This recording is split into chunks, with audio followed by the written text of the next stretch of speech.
Ding dong. Who is it?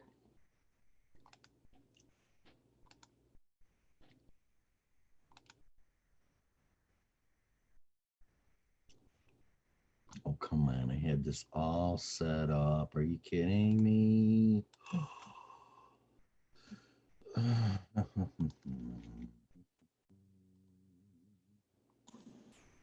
What's wrong, Tim? I had everything set up. And it's not. Good morning. Nothing. Well, computer being computers. I'll get it. See here. You're already live. I know that. Oh my God. You fucking Carlos, this is a stupid fucking problem to have. But it is a problem, nonetheless. Rat fuckers. Rat fuckers. Ain't it funny how even the worst of heathens try to get righteous when they think the Lord is about to tap them on the shoulder?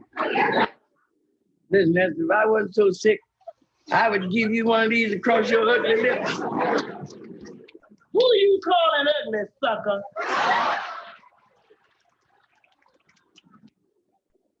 I'm calling you ugly. I could stick your face in some dough and make some gorilla cookies.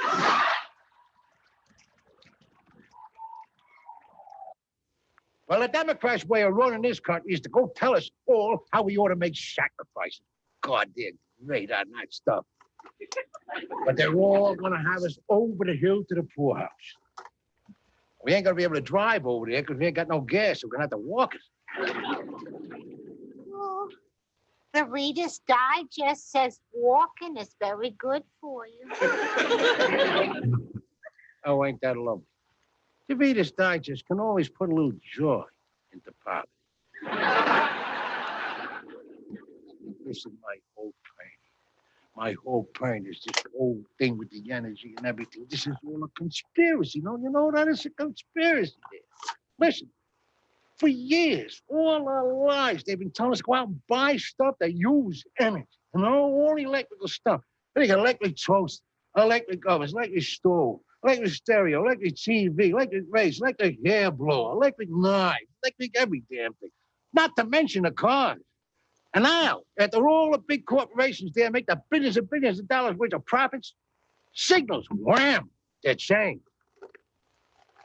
And after telling us for years that we can't live without this junk, now they tell us that we gotta live without it. The country is going straight into the dumper. Twitter user @Wayne A. Schneider asked, which of you is more like Jesus? Trump, let's start with you. I love the Bible. I've read the whole book. I love the Bible. Great book. Incredible book. I love Corinthians. I love both of them. I think they're incredible. I love their leather. I love their leather. And I'll say this, I really do. I love it. And I'll say the book of Job, incredible book. Incredible book. It's Jobs is in the Bible. Jobs is in the Bible. If our president wasn't reading the Quran, maybe he'd know that. But here's the point. Very important. Very important. Jesus, most boring part of the book. Are you kidding me? He's a very boring guy. They should have chopped him up into pieces. They should have chopped him up. Why did they crucify him? He came back like Voltron. Unbelievable. Unbelievable. I would be a way better Jesus. Way better Jesus. Way better Jesus. All right. I will, based on the audience reaction, points to Mr. Trump on that. Senator Sanders? Look, I'm not like Jesus at all. There's nothing in common. I'm far older than Jesus ever was. I don't know, maybe he would have run for, Emperor Rome or something if he'd lived as long as I did. But let me say this. I am not particularly religious. However, I do have a Holy Spirit-like effect on Vermonters and Vermont-like people. Wherever two or more Birkenstocks are gathered, I am in their midst. All right, points now to Senator Sanders. Something a burglar would not want to see when he breaks into a house. Naked grandma! Naked, huh?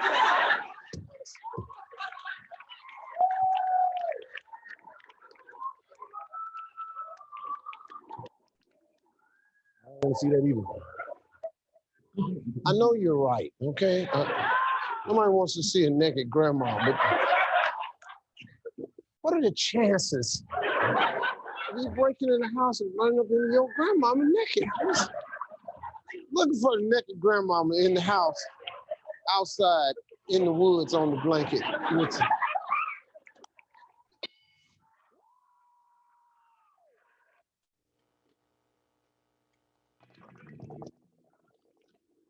Oh, you should be coming on pretty soon, dude. How much do you smoke? This will be a little demonstration of that. Listen up. That was my skull. I'm so wasted.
Oh, dumbass. I got the sound on. Wow, am I really fucking up already? Sorry.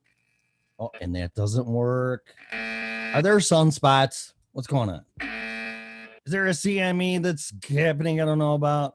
Welcome to another exciting episode of the original Red Pill Show. Today is Thursday, February 27th, 2020. This show is for entertainment and educational purposes only. Please use at your own risk. This show is copyrighted by me. No part of it can be reused, rebroadcasted in any way, shape, or form without my written consent. You can just ask. Finally, this show is opinionated. The host, especially me, guests, hosts, co-hosts, whatever, Melissa. People that are naughty in the chat room, but Pamela is going to straighten your ass out if you get naughty. Too naughty, actually. Guests, whatever, are and always will be opinionated. Under no circumstances whatsoever should opinions be taken as advice. If you're seeking professional advice, don't look here. We strongly encourage you to hire a license if required person in his or her field, little Tommy. All right, that's it. I quit. Nothing's working today. Are you having a rough morning today? Fuck me. Hang on. There, just get out of the way. Broadcasting live from the wonderful little gorgeous town of Loveland, Colorado, where I think an EMP's been set off because none of my shit's working. Hello. Good morning. Good morning. Not to mention my back is still hurting, and it reminds me, and then when I'm in pain or receive pain, I get angry. And so excuse my Ireland. Good morning, Total Vagabond and Pamela. I get a little feisty. So it's not directed at anybody. It's just that back pain really fucking sucks. And it's been 4 days. So Ew. yeah. So it's getting better. Yeah. At least it's getting better though. So I gotta say good morning. Fancy Truth. Who's that? Ooh, I like the what do you call that thing? Avatar, excuse me. Pig. I don't have my glasses on. I can't see it. It's a cross. It's a cross. It's really Oh, okay. like that. And then Pamela's is a kitty. And yours is the station, whatever. Yeah. Station. I'm boring. Yeah, whatever. And then it's okay. You're professional. You're not. Well, same difference. Oh. Well, Pamela, that band is Forever Still. They are one of my favorite female-fronted upcoming bands, and I've interviewed the lead singer, Maya Schoening, a few times, and I actually reached out to her because she does this thing on YouTube called Maya Plays, MAJA, and then Plays. And I don't know how the hell she has the time to play games. I mean, God bless her, whatever. But she plays games and then she gives a review on them. Cool. Yeah, but that song is Last Day by Forever Still, and they're on Spotify and all the other. They have 3 or 4 albums out, and they're really, really good. I've been trying whatever I can do for the past few years to get their asses here to America because they're in Denmark. So, oh, cool. Yeah, I really, really, really, really am trying, but I only can do so much.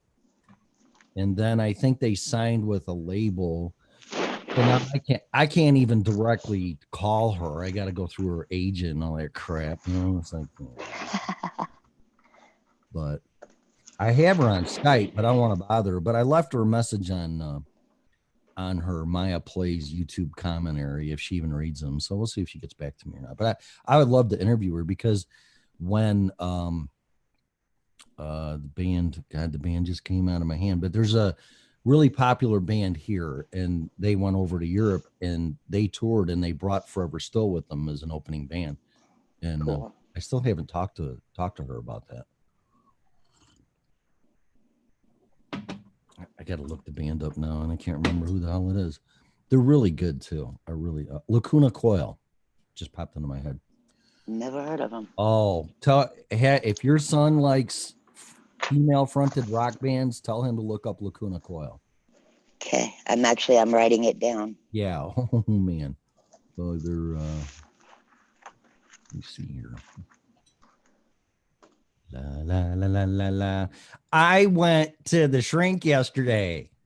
Did you? I have stories to share. In a minute. I love that meme that says that somebody in your life has talked to their therapist about you. Really?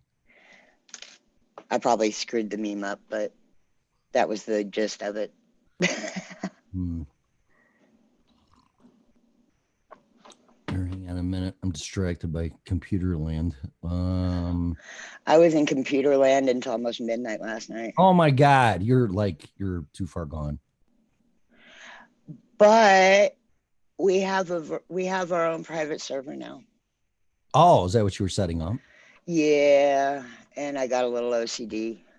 and got mad Oh. at it. And so, yeah, I was up till almost midnight. Why don't you just work, you piece of shit, making China crap asshole? Whatever, something like that. What did you say? Yeah, because what really sucks is I was having trouble getting into, I got the WordPress installed, and I could see like the front page of the WordPress install, but it wouldn't let me log in. And then I finally got it to let me log in. I imported the video site, and now this morning I can't log in again. Oh my God. You know, that did that to me this morning with Gmail. And I'm getting pissed about it because the only person that can't log into my own account is me. And it's like, do I really have to enter? And I use the password manager on most things, so I don't have to deal with that stuff. Yeah. I could get up and ready in 5 minutes now. And you're right. I already have, well, I don't want to say I have it figured out because something will happen where I don't, but I already have this Zoom thing figured out, I think. Yeah. So that's easy. And it's me setting up my own stuff, actually. I swear to God, I had my intro ready to go and it disappeared. I'm like, what? So, He said, bye-bye, I want to hide. yeah. Time to play hide and seek. Yeah, it was actually a Forever Still song, the one I play. And I'm like, no, I'm not going to start. I did used to start my show like that, though, but I try to put a little humor into it, or depending on whatever. Oh, I love those little TV and radio entries. Yeah, I get I get a crack. I mean, oh my God. That naked grandma one gets me every friggin' time. Yeah, Steve Harvey is just freaking so funny. Oh my God. Yeah, he is. So Lacuna Coil, I'll just play a little bit of this because I don't want to get in trouble. It's off YouTube anyway. I'll just play a little bit for you. This and what we get a copyright claim every time you play Forever Still too. Yeah, and that's fine. Maya said don't worry about it. So and we shouldn't get anything more than that. If we do, I'm sure you'll tell me. But yeah, it won't let us monetize our videos, which we can't monetize yet anyway. We have to have 1,000 subscribers. Yeah, I wasn't worried about it, and she said don't worry about it. It's that whole thing again. It's like, if you want people to discover you, I have to play your freaking music. Yeah. You know, and she said, yeah, go ahead. And Edge of Paradise lets me do it. So it's like they're great bands too. If we can get it in writing, that will allow me to just submit that to YouTube and Facebook. Well, if I can get a hold of her, I will, because I'm not on any media thing anymore. So I used to talk to her through messaging on Twitter, but I may just open a Twitter account under the show name, not my name. That would be awesome, dude. Yeah, I like Twitter. I hate it. Really? Yes. Only because of the networking. Well, I mean, that's all social media is for me, is networking. But Twitter limits me on how much I can yap, and I can't say what I got to say in 480 characters or whatever it is now. Yeah, it is challenging to limit the characters, and you definitely have to keep to the point. 3-4 sentences at the most. Oh yeah. But here, let me. And then you gotta use text speak. Yeah. And I'm a little OCD about spelling and grammar, so yeah, when it comes to like actual posts. Mm-hmm. So this is the band that man, I gotta wake up. You're gonna have to take the show for a minute because my coffee is empty and I'm gonna go fill it up here in a minute. But this is Lacuna Coil, and they toured with. I haven't talked to Maya about this, and I bet you this goes back 2 years. Back in Europe, and they went out there and picked up Lacuna Coil for opening band, which doesn't surprise me at all. I just can't get anybody here to recognize them, and it's really kind of sad because I'm telling you, here we go. Forever Still is a great band. Fuck. Here, let's see this.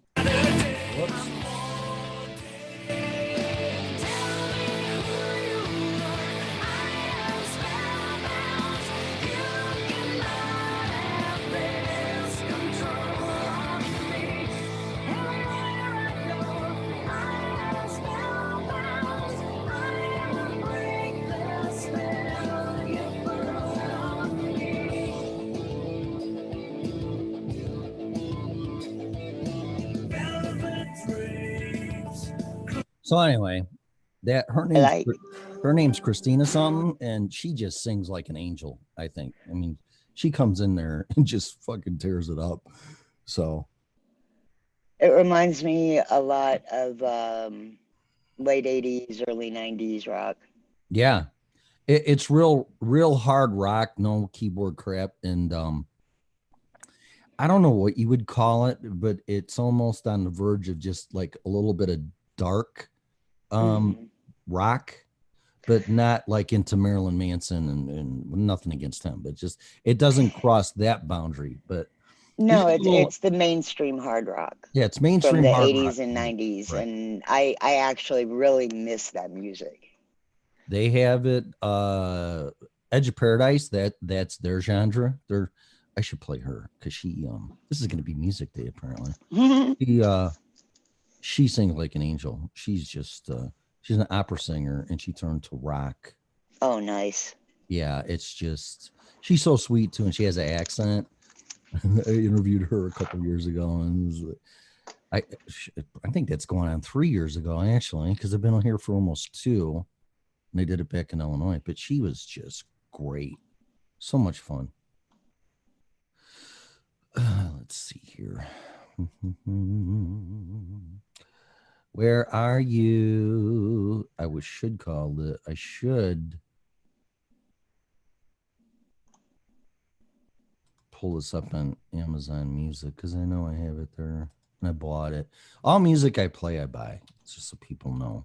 So I'm not, or it's off of YouTube. But if I play, regardless of where I play it from, I have it. So I buy it. I have a couple things here that we can start adding to our coronavirus list if you want.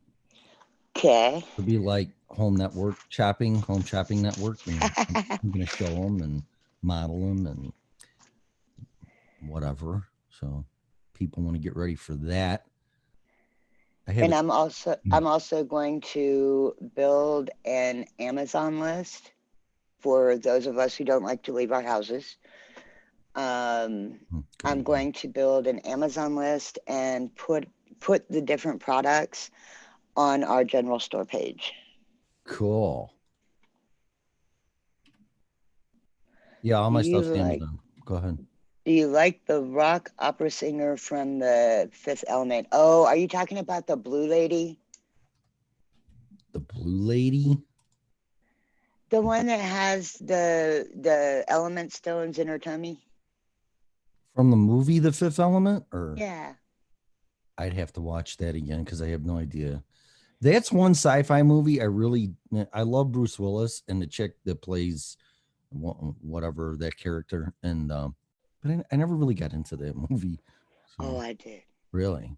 Yeah, and I don't like Bruce Willis. That's really funny. That's actually pretty funny because I like the movie but don't like Bruce Willis. You like Bruce Willis but couldn't get into the movie. Well, there's some and definitely. It's got Chris Rock. I mean, come on. Yeah, no, I like Chris Rock, but I don't, the movie just didn't engage me enough to. I felt like I was watching a play, or just I felt like I was watching a movie. It didn't. I like movies where I get immersed into it and I feel like I'm there and I'm watching this in real life. And that movie just didn't convince me that it was a real life movie. If that makes any sense, I don't know.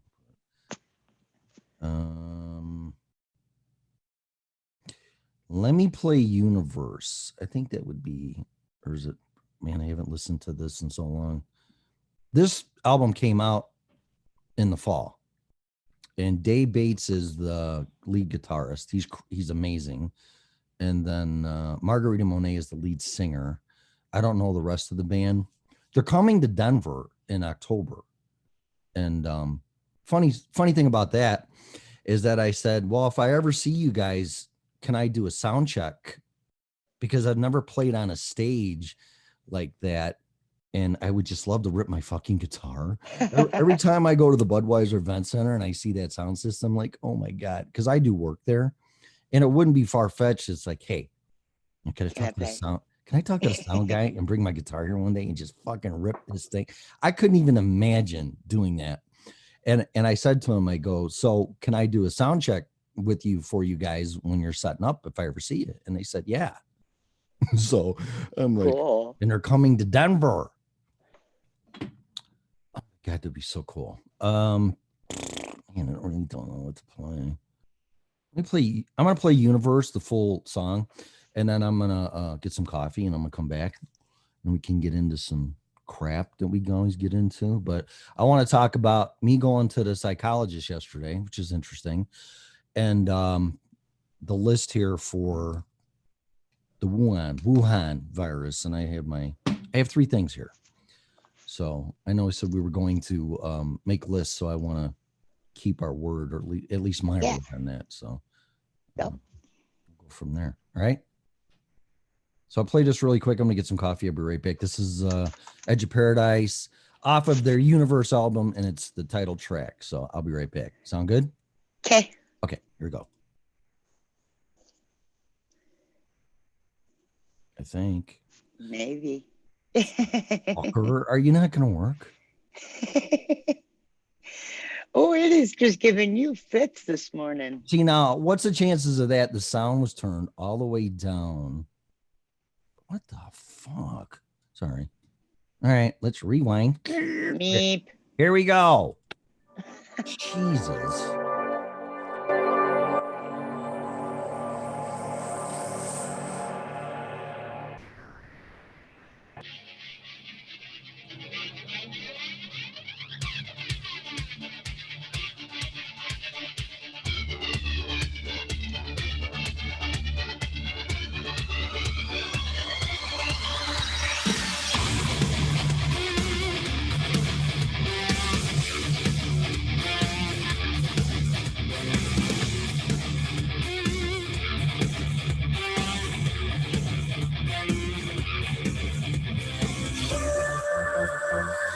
You are like a friend.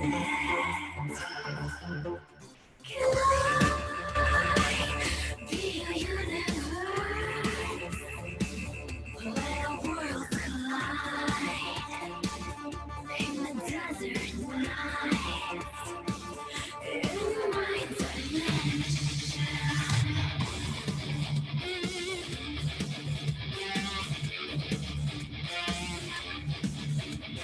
Stop the time, stop the time, stop the time.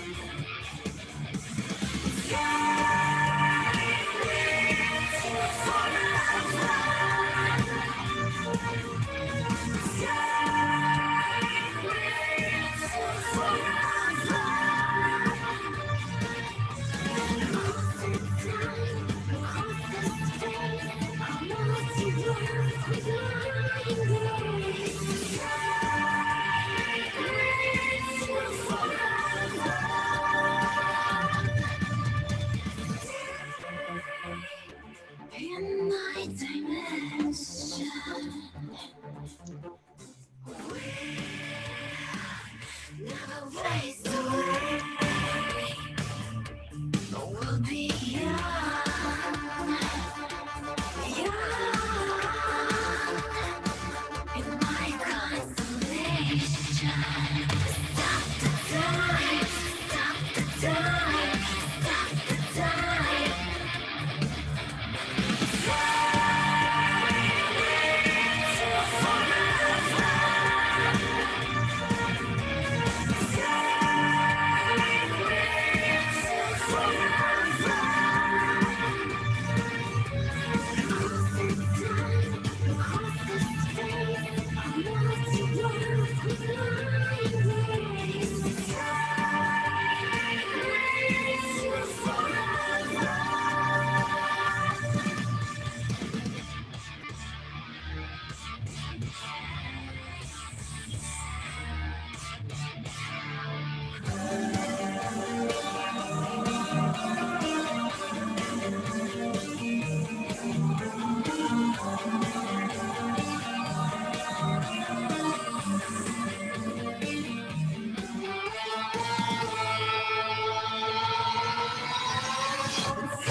Oh, great. My alarm's going. Wow, this day is really.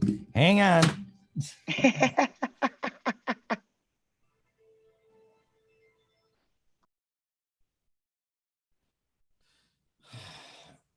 Oh, man, this is. I think all my gizmos have a plan to attack me today. Make resist. So, what'd you think of that? I like it. Yeah, she's It's got great. like a neat electronic mix in it. Mm-hmm. Yeah, I mean, Dave really rips on the guitar. I'll play a little of this and then I'll be done with this stuff. It's like music.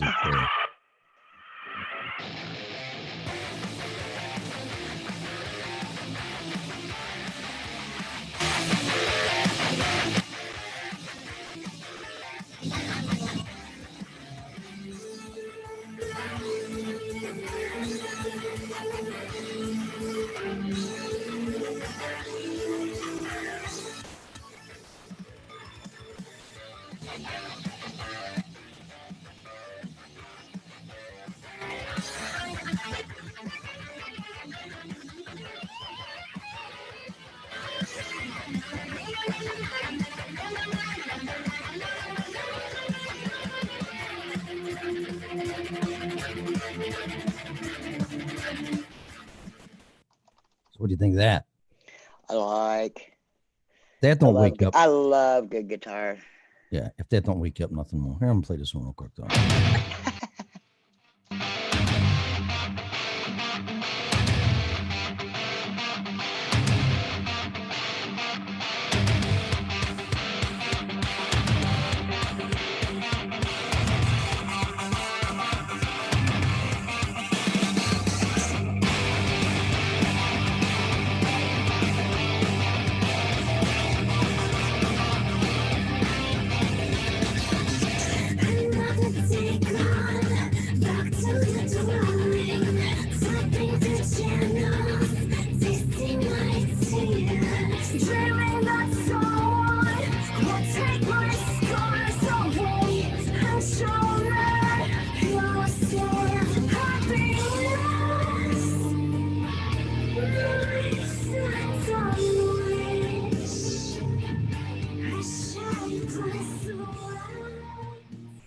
What'd you think of that one?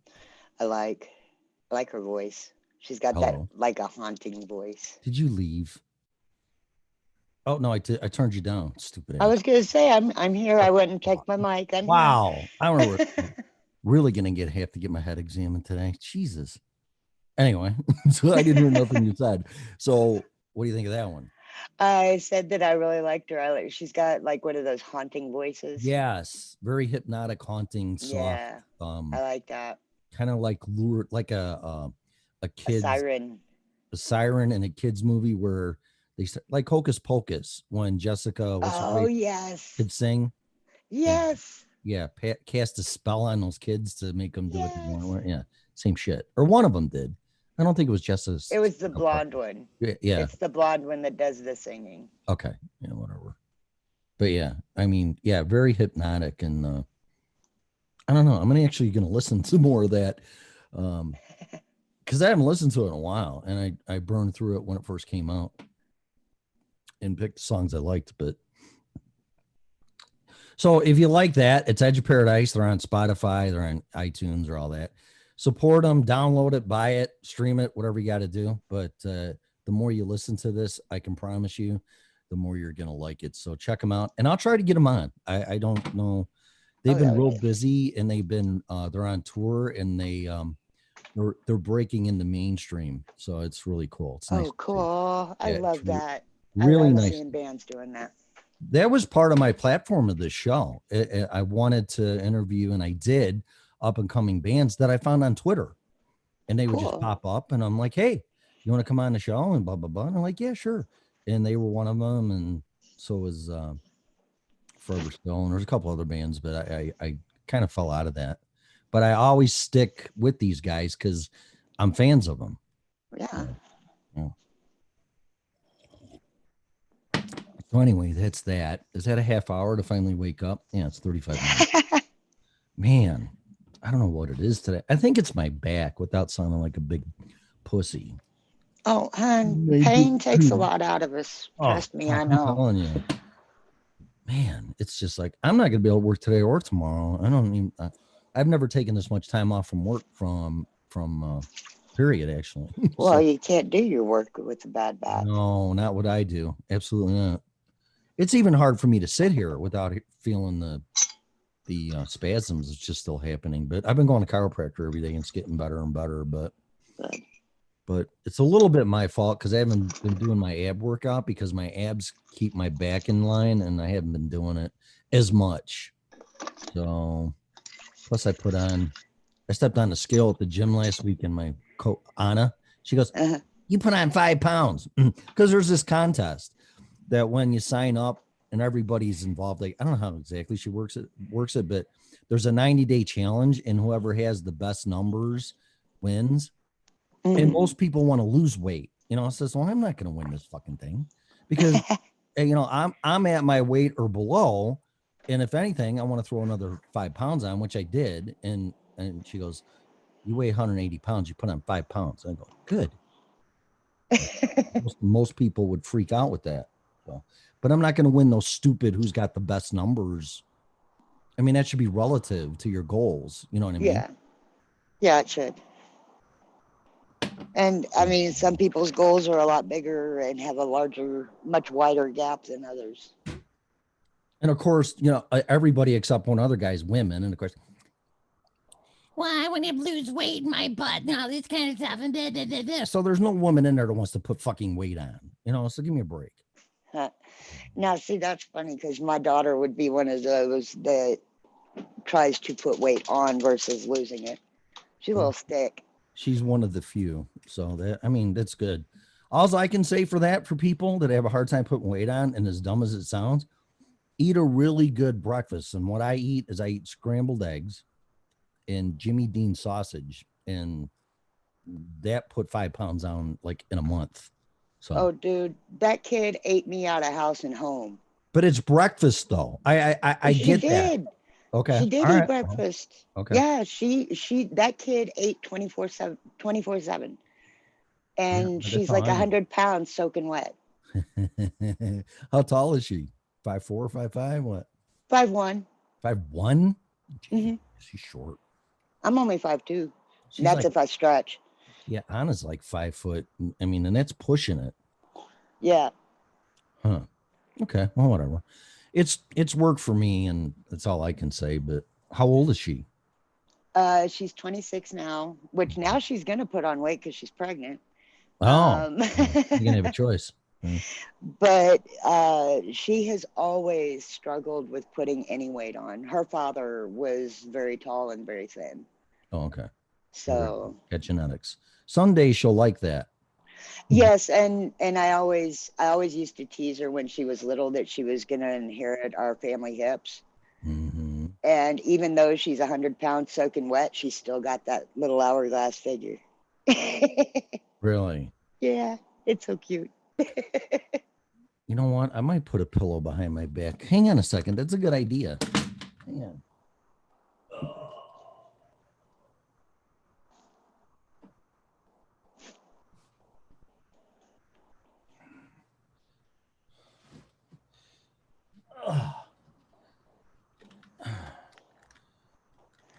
Oh, I don't know if that's going to help or not. We'll see. Hopefully. Christ. Oh, it's my only, I don't know. Well, it's not my only defect. That's for damn sure. But physical, as far as stuff like this, I mean, I hurt my back when I was 27. And if I don't maintain it, by going to the chiropractor for adjustments and working out and doing stuff, it goes out. So, but it happens maybe once a year. Is my alarm going off again? Jesus. Oh, you're having a rough day, Tim.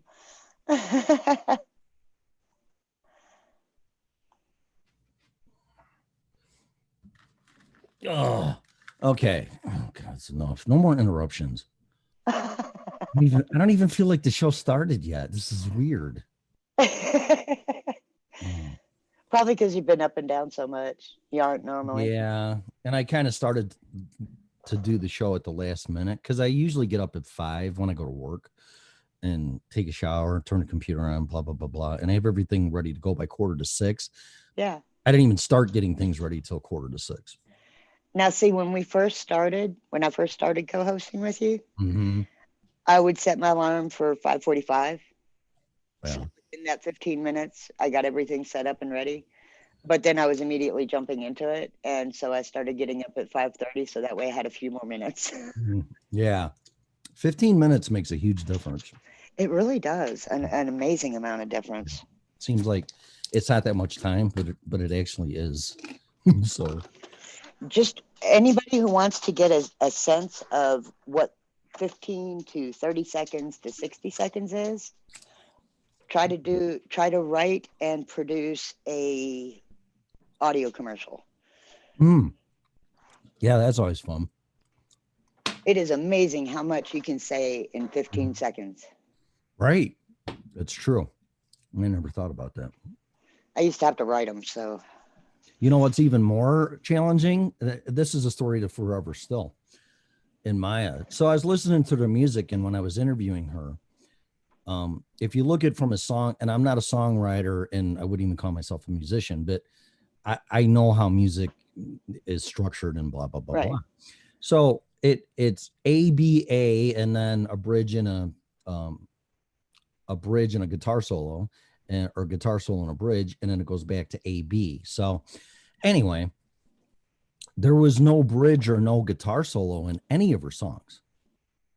Oh. And I'm like, Americans love guitars and guitar solos. So if you want to attract America, for the United States, for fans and listening to your music, you're going to have to do something. This is actually kind of a funny story. You're going to have to do something about it. And she didn't like that. And Maya's she's very sweet. She's very dedicated. She knows what she wants. She knows what she's going to do, but she didn't like that. So her response to me was, well, maybe you should do something about that. Oh. And I'm like, uh-oh. Oh, what'd you just get yourself into? Exactly. I really put my foot in my fucking mouth on that one. And I'm like, and I didn't want to upset her, and I don't want to be a hypocrite or anything. And I was doing it out of it was constructive criticism is what it was. Right. It's like somebody said to the show, Tim, I don't like when you do this, or maybe you should try it, whatever. Okay.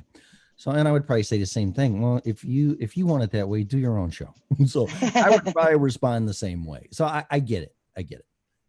It's almost kind of like insulting someone's kid, or saying to you, you should raise your kids this way, or treat them that way. It's like, you know what?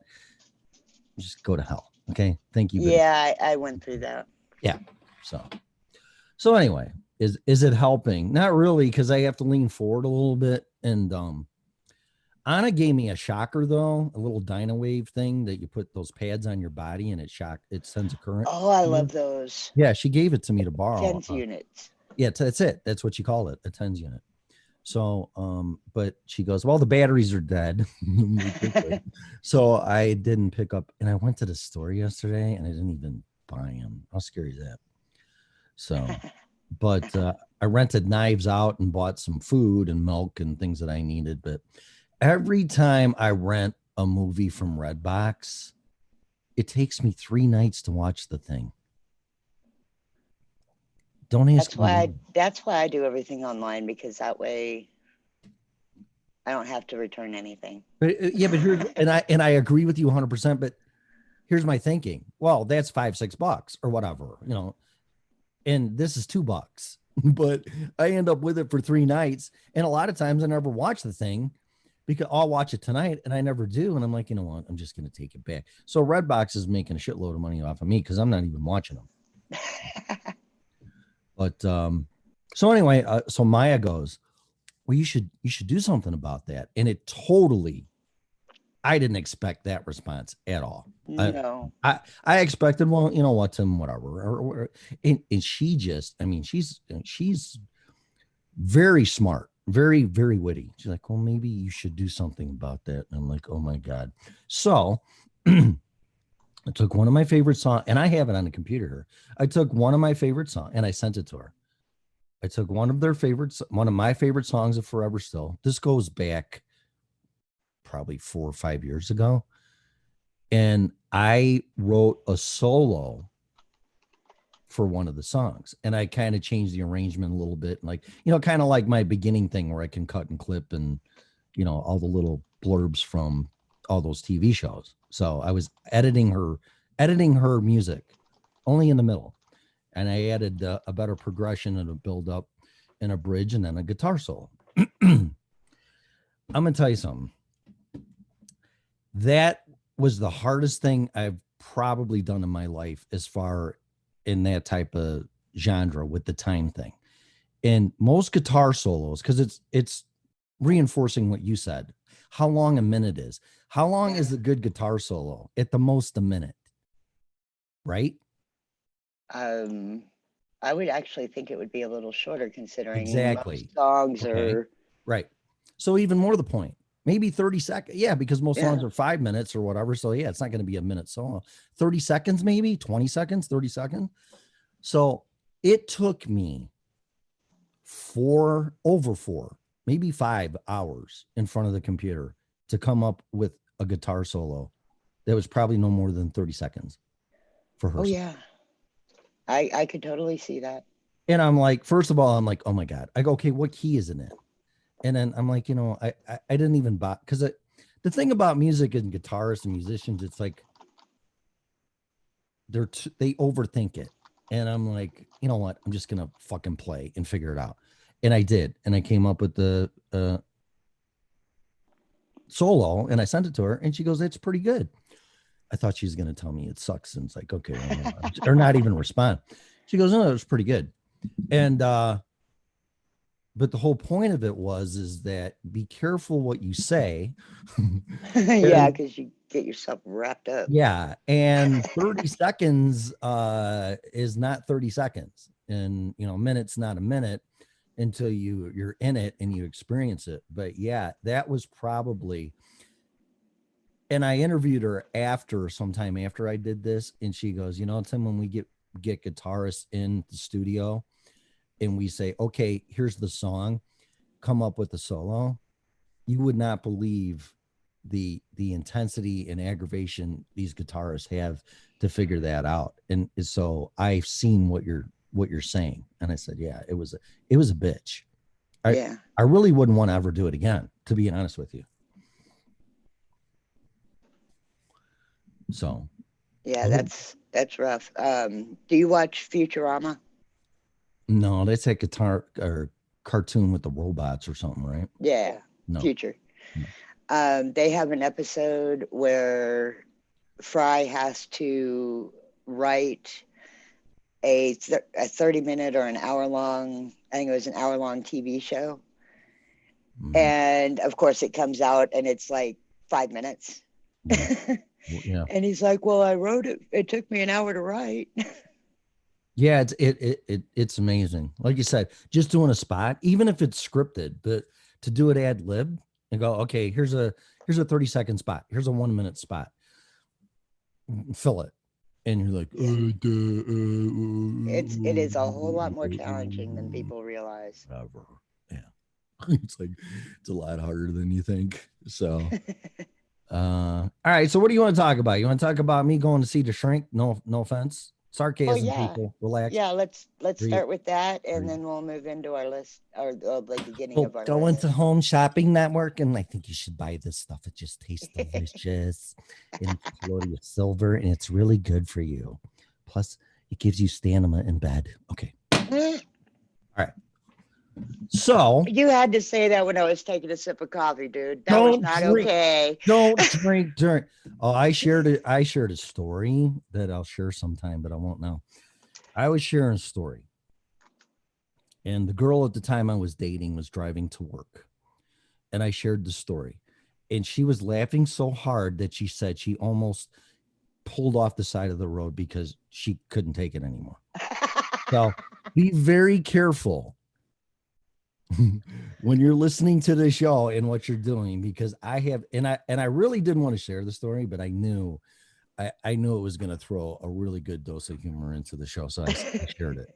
And it was kind of embarrassing. What it was essentially is I was at someone's house looking at their HVAC unit, and it was a customer. I don't do residential, but I'll do favors for customers or friends or whatever. So, like yours, if yours went out, Yeah. I would drive all the way out there just to take care of Aw. you, because that's what I do. I give back and I do that, and I usually don't charge for it. So anyway, I'm fixing his air conditioning, or it was air conditioning at the time, and I fixed it, and I had to go to the bathroom, and I had to go number 2. Okay, I couldn't help it.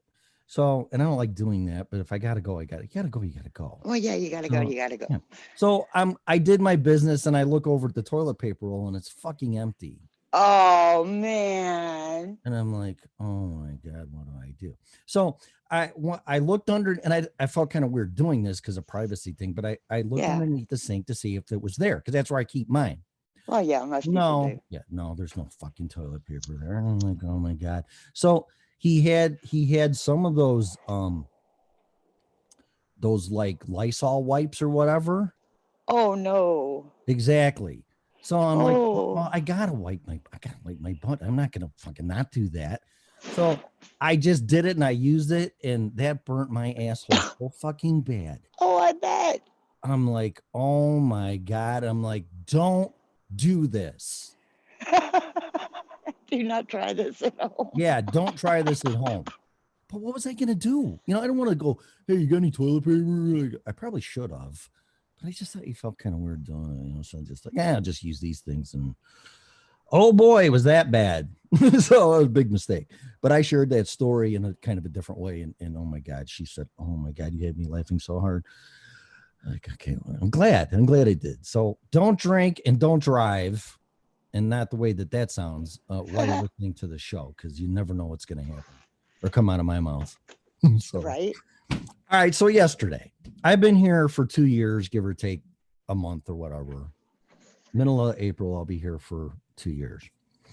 Before I moved here, I was seeing a psychologist. I won't see a psychiatrist. I'll see a psychologist, and that's who I've been seeing. On top of all this other countless support groups, and I mean, I don't even want to add all the hours I have in for mental health, I guess, if you want to call it that, or whatever you want to call it. So self-improvement therapy, whatever you want to label it. So after I found out that my parents and my sister and pretty much the rest of my family was hanging around with this alleged sociopath in my family, I couldn't take it anymore. I mean, that's my parents. Okay. Yeah. And after writing a letter and saying, as long as you're going to associate with this person, I can't associate with you.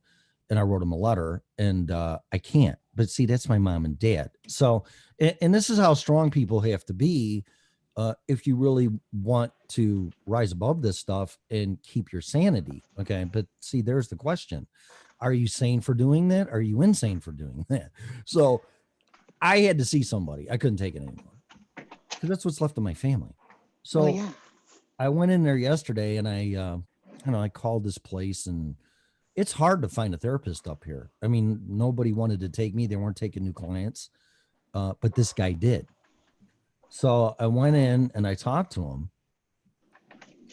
and I warned him. I said, okay, get ready, because I'm sure I'm going to win the prize for the most fucked up story, because I went way back to my childhood in first session. So I kind of gave him a Reader's Digest version in an hour of what I've been through my childhood, blah, blah, up to marriage, and then up to present day.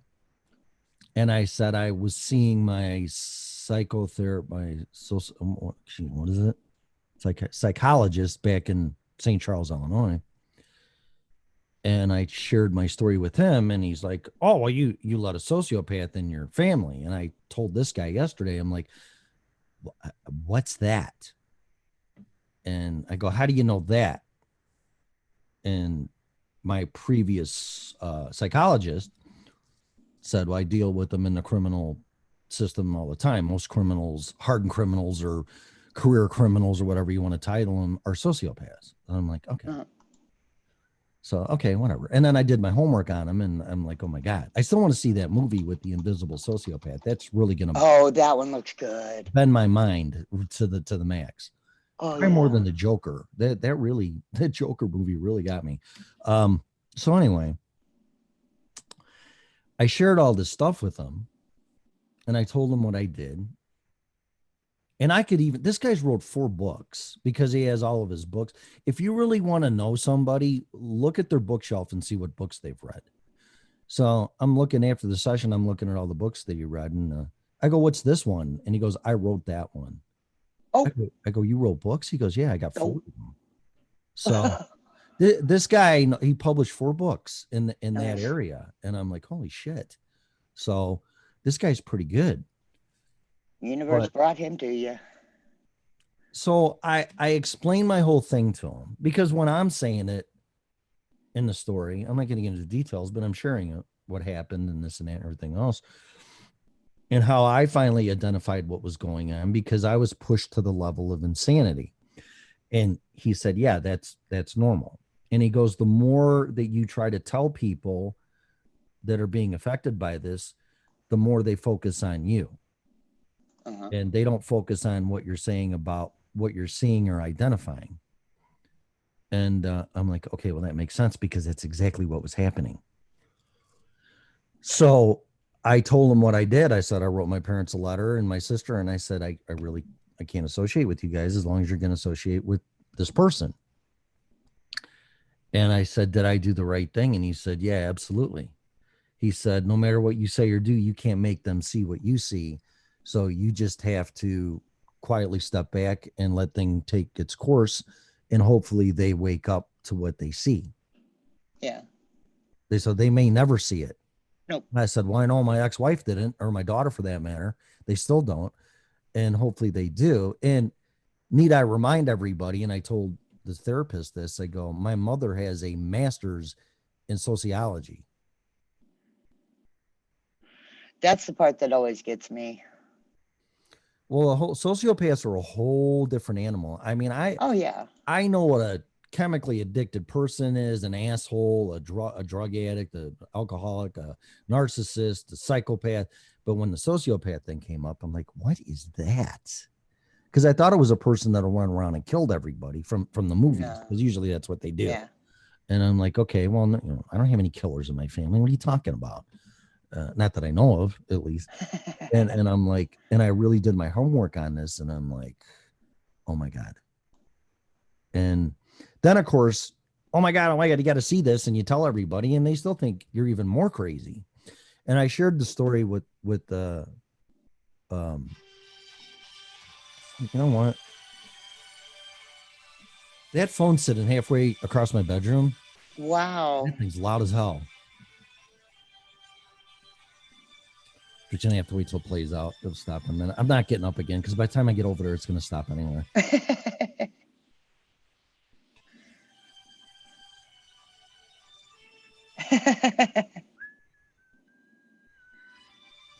I wake up to that every morning. Okay, so what was I wouldn't wake up to that. So what was I talking about? I was getting interrupted. About your therapy meeting, and I know that. you were talking about see, it distracted me too. That's because you're not listening. Hang on a minute. I was listening. See, I got so many gizmos that wake me up. I don't know exactly what I was talking about either. But I guess after I found that out, The definition of sociopath was actually the last thing you were talking about. But the more I brought it up and the more I pointed it out. Oh, I know what I was going to say. I shared this with my therapist. So I got onto online dating, which is, I'll never do that again in my fucking life. So, and when I did go out, I'd meet women and they would, what? Hang on, let me call you back. Fuck, geez, my son.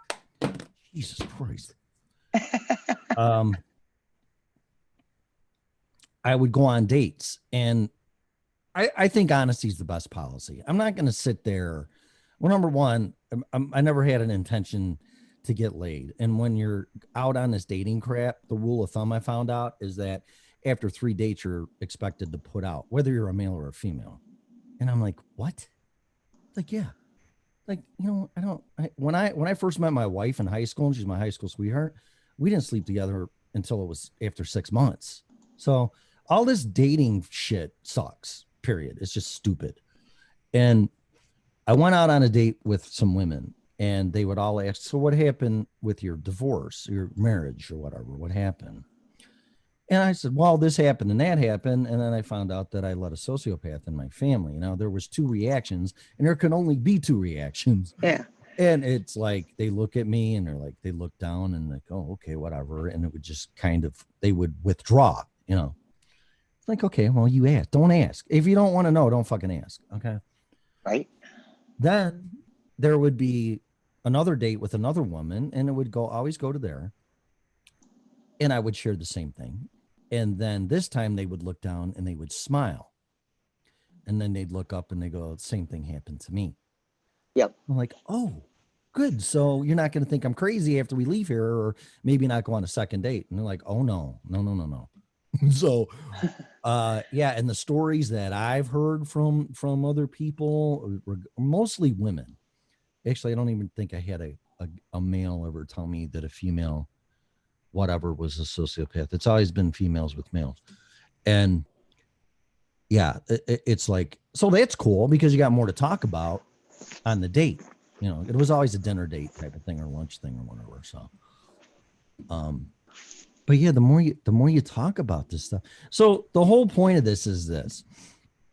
I had to do another thing to move on and let go and give it to God and all this stuff and not get dragged into this or comply and question my own sanity. Right. And at the end of the session, I go, okay, so I'm not crazy. I didn't do anything, you know, that would be perceived as that, or is this? He's like, no, you did exactly what you needed to do. And I'm like, wow. And I've been fighting this shit for over 2 years. I've been to a therapist in 2 years. And then, like I said, recently with this thing with my parents and my sister and my nieces, nephew, and the rest of my family, I'm like, that was kind of, it gave me some relief. Yeah. It gave you validation. Exactly. Yeah. It really validated that. I mean, I know I'm not perfectly normal. Fuck. Who is? Who is? Who is? And I told him the whole thing from my childhood to now. And he's like, wow. And he didn't say wow because he can't say that. But, you know, I could tell. And he's writing down and I'm saying, and he's raising his eyebrows, you know. So, I mean, I've been through a lot of shit. And then I told him I'm writing a book about this. And he goes, you should. And this is a guy that wrote 4 books. Yeah. That's a very healing technique too.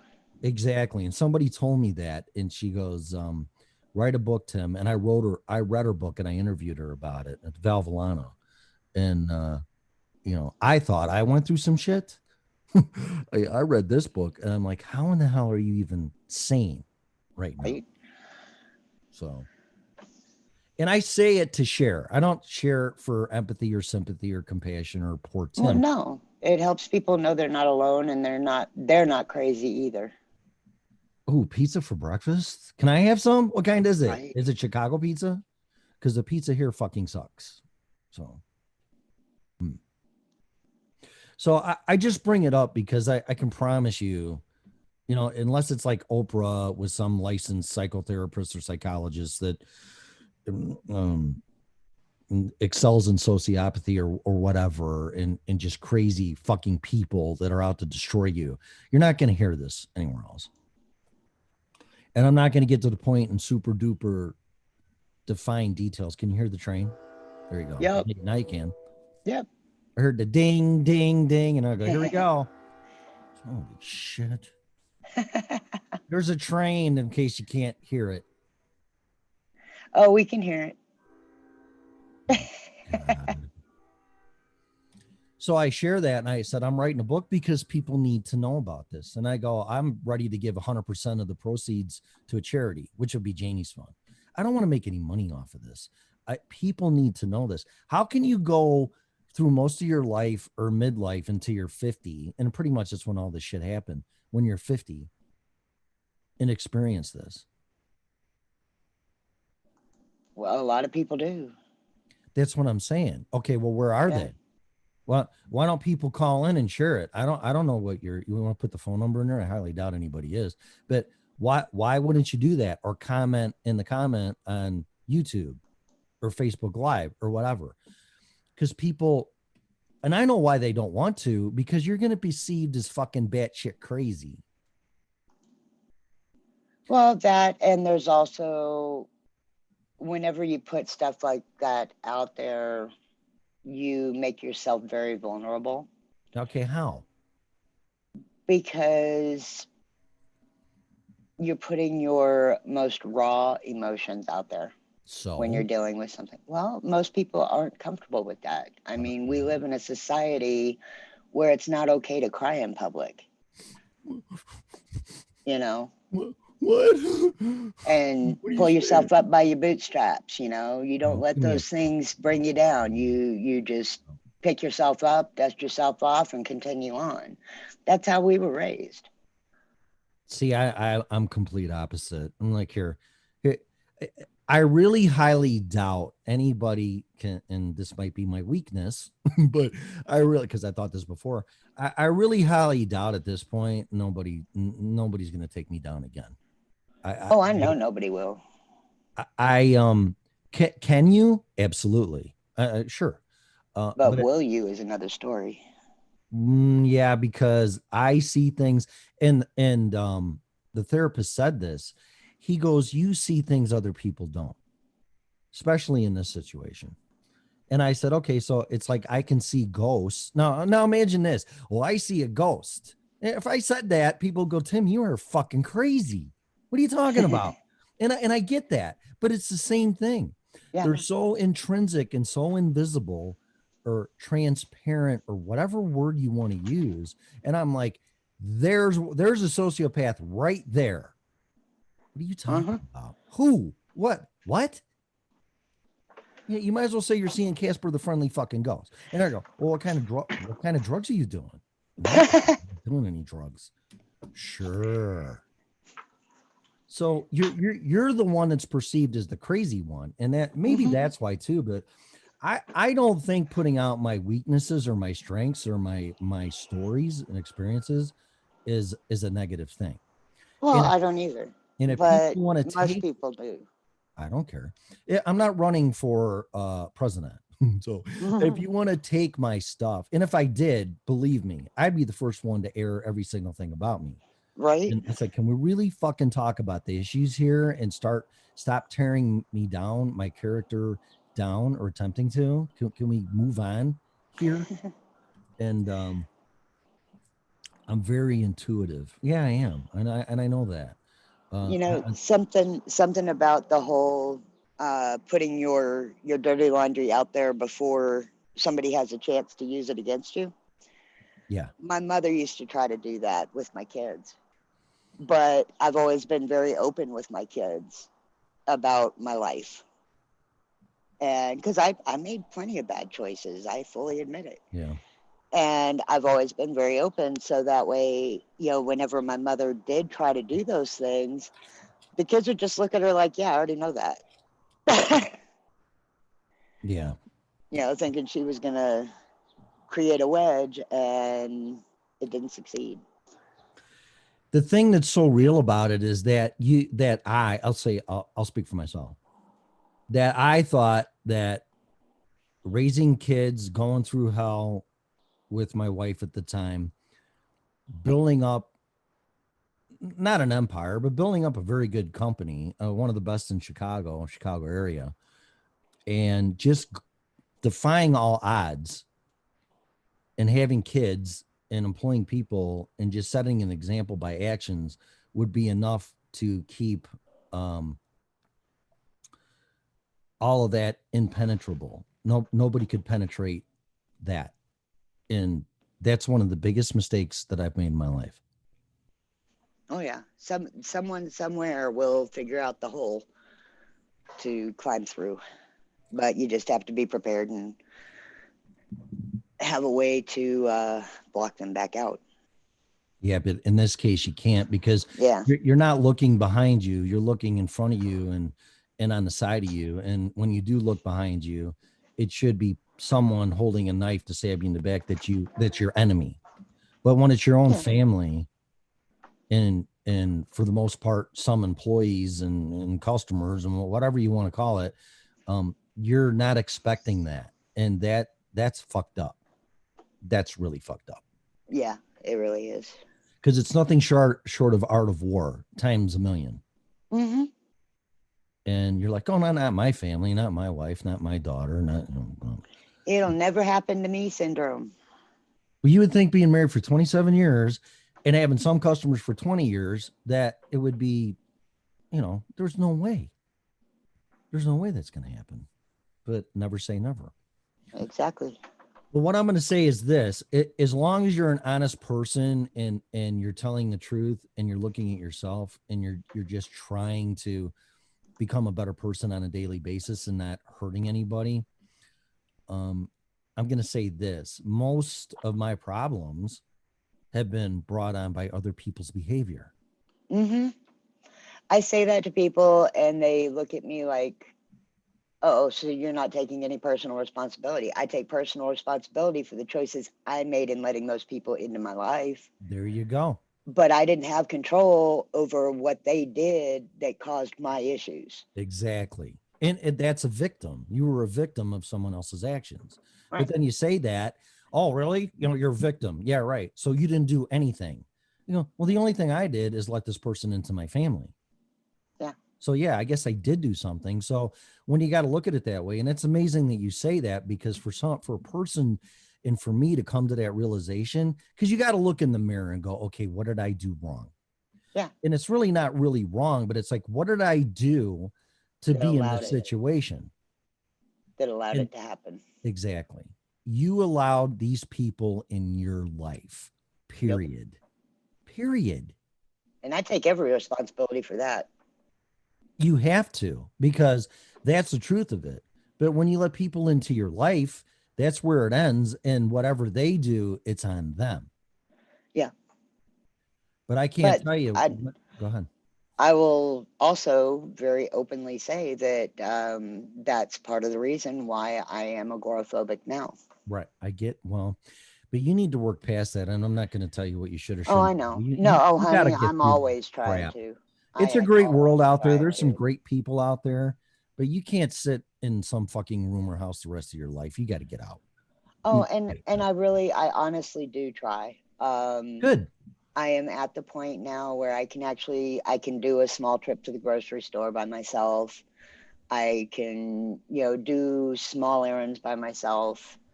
Most of the time my son goes with me for, our major errand runs and stuff.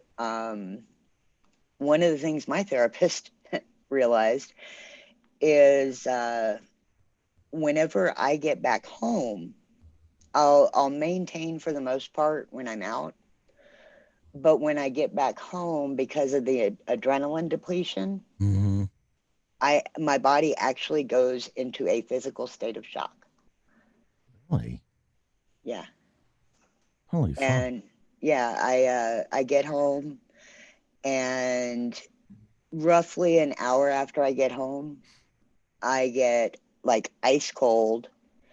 My body temperature drops dramatically. Mm-hmm.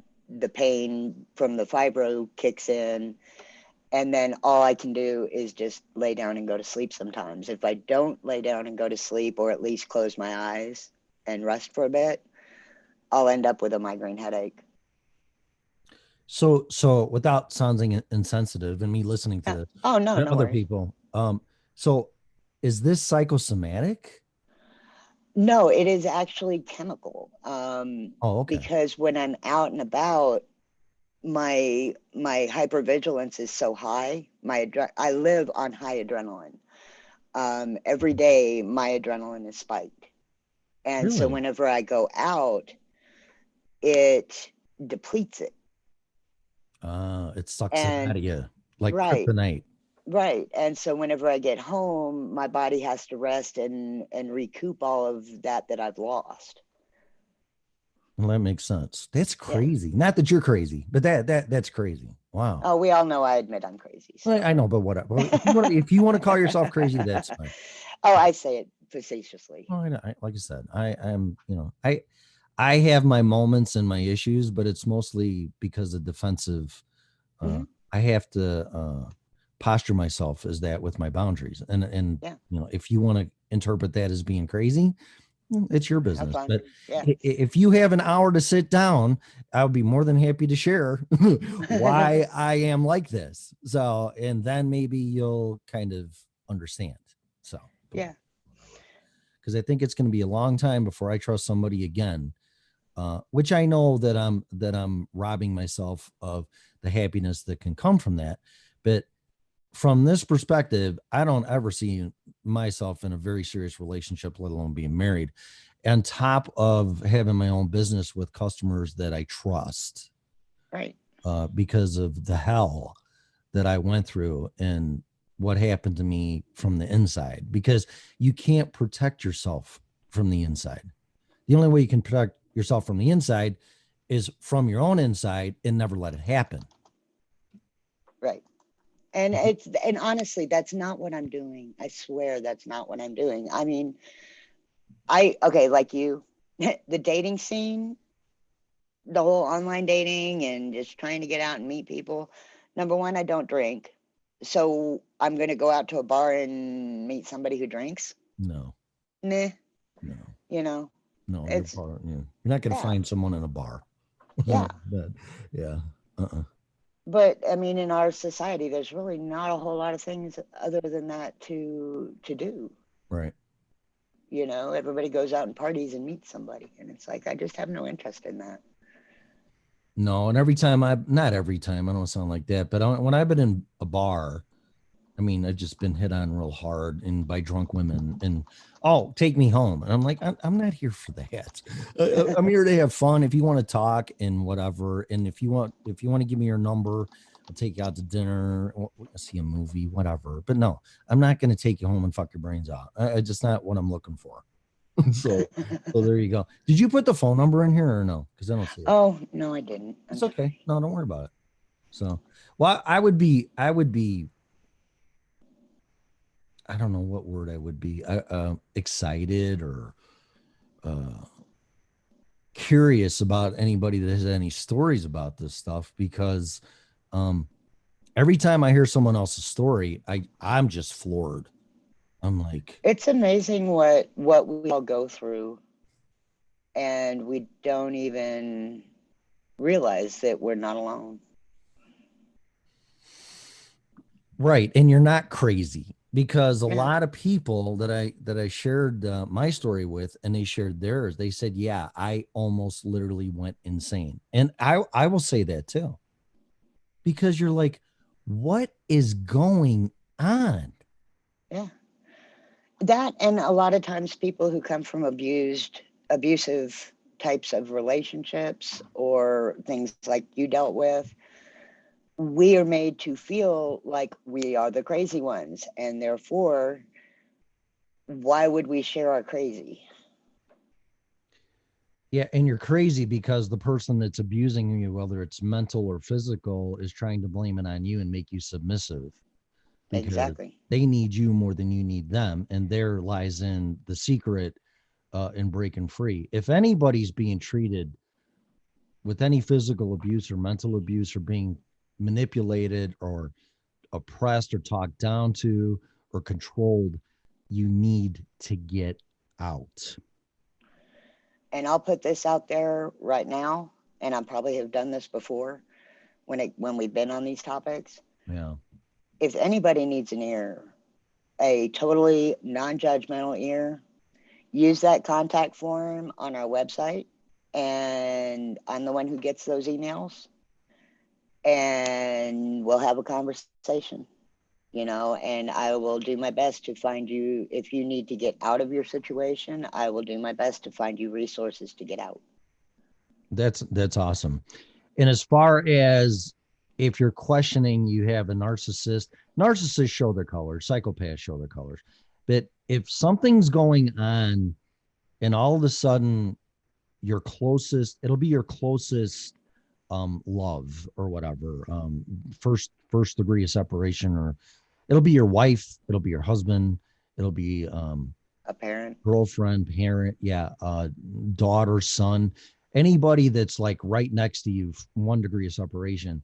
And if they're being distant with you, or they start tearing into you, or start judging you, or they're angry at you and you can't figure out why, and you recently, and it could be anything from a week to a month to a year to 2 years, and then all of a sudden everything's going to hell and falling apart and you're being attacked for no reason whatsoever, I could pretty much promise you probably let a sociopath into your life, and you're not going to see it until it's too late.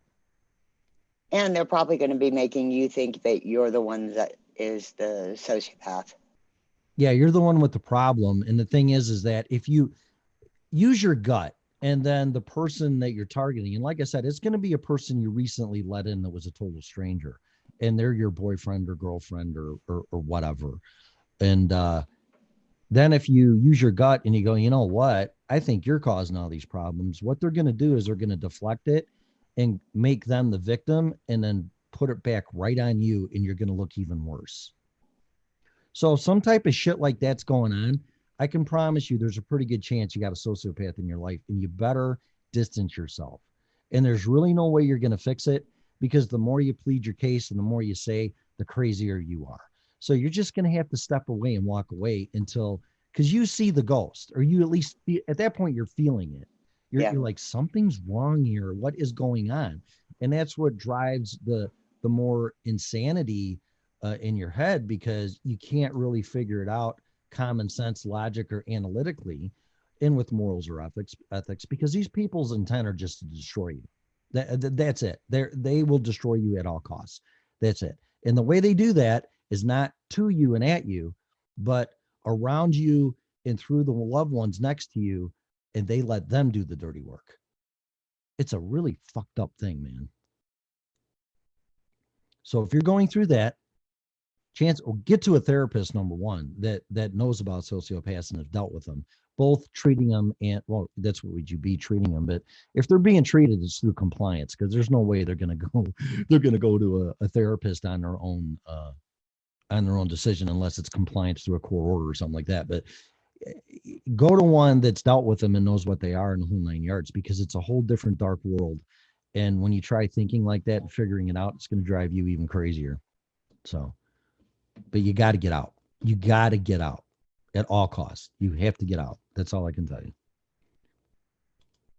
So how's that? What happened to you? Did I lose you? Let's open Zoom. Is this Zoom? Did you leave? Return to meeting. Are you there? What happened? Did I did not end the meeting. Did I? No.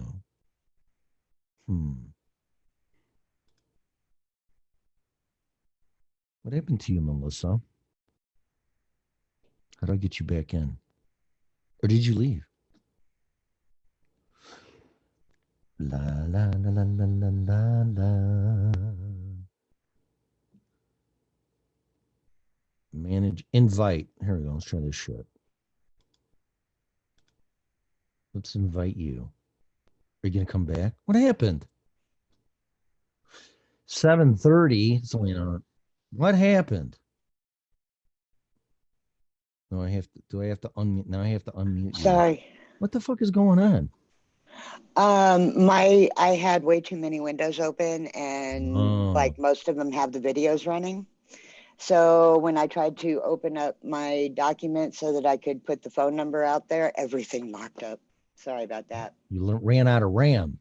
So okay. Yeah, I'm like, I'm back. What did I do now? What's going on, man? His computer. No, that was totally my side of things. Yeah, I had too many videos running at once. Well, at least I figured it out. So that's cool. Okay. All right. So anyway, that's enough of that. We beat that with the dead horse. But I just thought I would share that I finally went and saw a therapist again. And I'm glad I'm you not did. crazy. And I'm not crazy. I'm really glad that you did, because I did 4 years of therapy in trauma department, and let me tell you, it's the only reason I've gotten to where I am. So Oh, absolutely. Well, my philosophy on that is this: you didn't get fucked up alone. You're not going to get better alone. No. It's just the way it is. So no.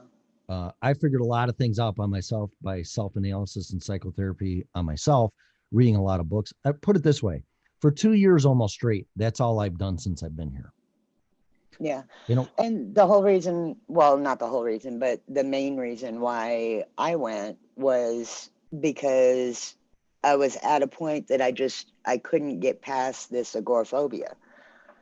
And you know, and like I said, now I'm able to do a few things on my own and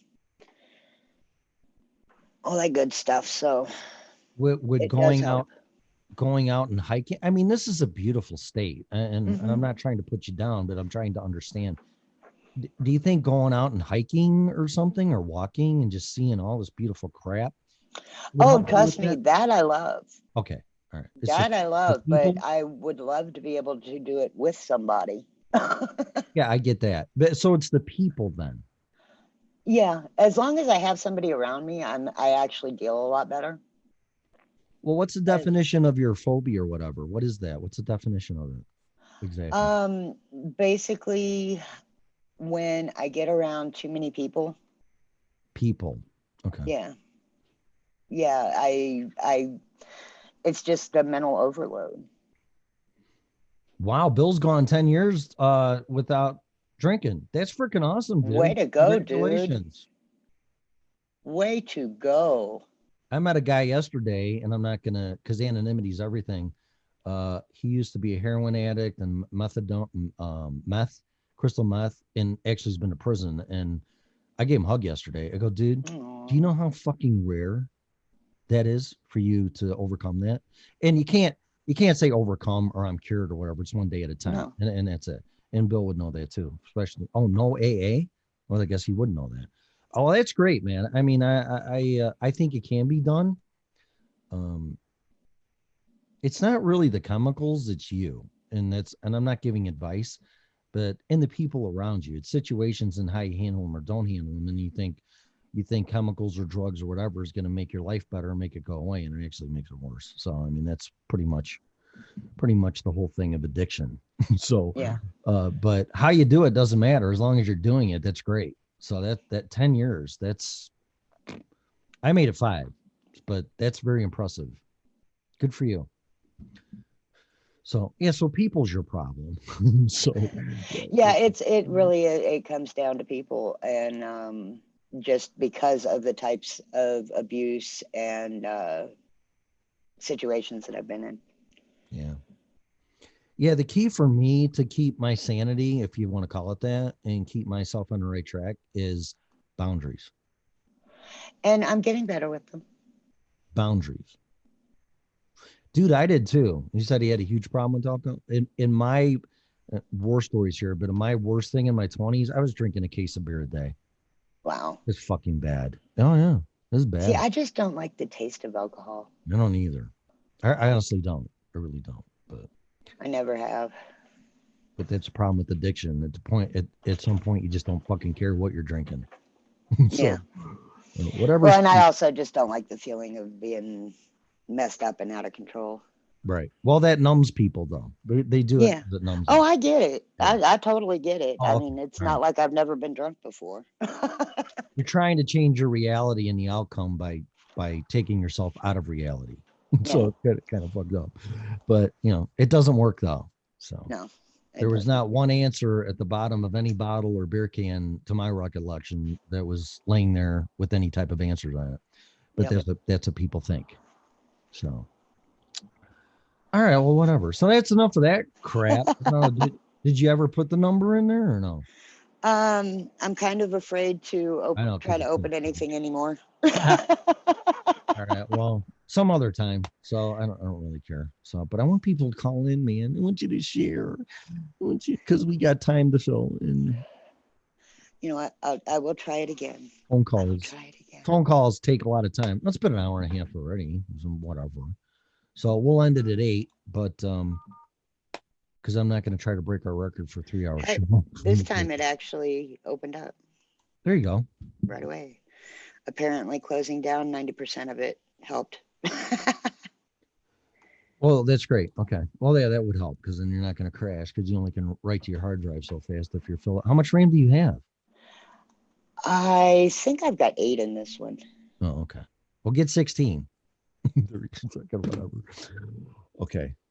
Yeah. Well, I'll end it on this. I don't really care what people know about me and don't, and I'll put out my dirty laundry. And if you want to use it against me, Have it's kind of fun. a natural filter for me to tell you to fuck off and stay away from me because now I got you figured out already. But the Oh, people, shoot. If somebody wants to use something against us, you know what? More they're going to power do to it them because we already own our stuff. right. And they're going to know it anyway. So that's why I don't mind sharing stuff like this because if you want to draw back and be distant and, oh, Tim, you had a chemical dependency problem. Well, yeah, in my 20s. And Tim, you know, you're going to see a therapist, so there's something wrong with you. Yeah. Yeah, and I'm fixing it. Thank I've you. never met anybody that there isn't something wrong with them. Those are the people that scare me when they won't admit that, and they Yeah. don't want to see it. So it's a constant battle. It's ascension. It's trying to be a good person, a good human, and trying to be a better person every single day. And the only way you're going to do that is by looking at yourself. But if I'm going to put shit out there and you're going to use it against me, then go fuck it. I don't really care. Go ahead. Yeah. Do it. Do it. Because I'd rather have you do it now in front of me, right in front of my face, than be a coward and do it behind my back. Right. So that's the way I think. Some people, oh no, I can't share that because, you know, if I come on and say, yeah, I had sex, people are going to think I'm a whore.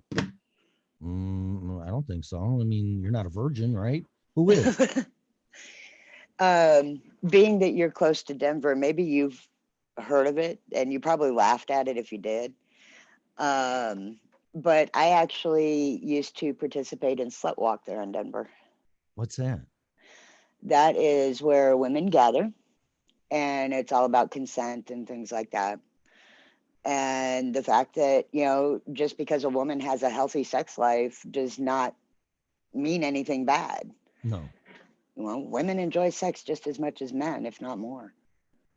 I would say more, but I would too. Yeah. Coming from the person who hasn't had it in how long? Well, I've talked to women about this, and I'm like, you know, if you like a guy, why don't you tell him? And this one girl's like, oh no, they got to come to me.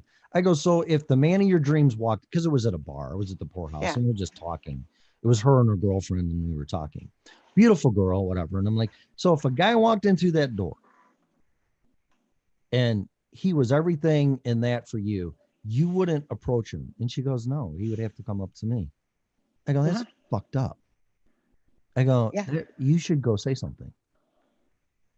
Which, I mean, that again is how we were raised. I understand that. But if you know, if you see the love of your life, or so you think, or whatever, and you don't say anything, then I don't care what gender you are, because I don't mind it. I just don't like the blatant take me home and fuck me thing. That's a big turnoff.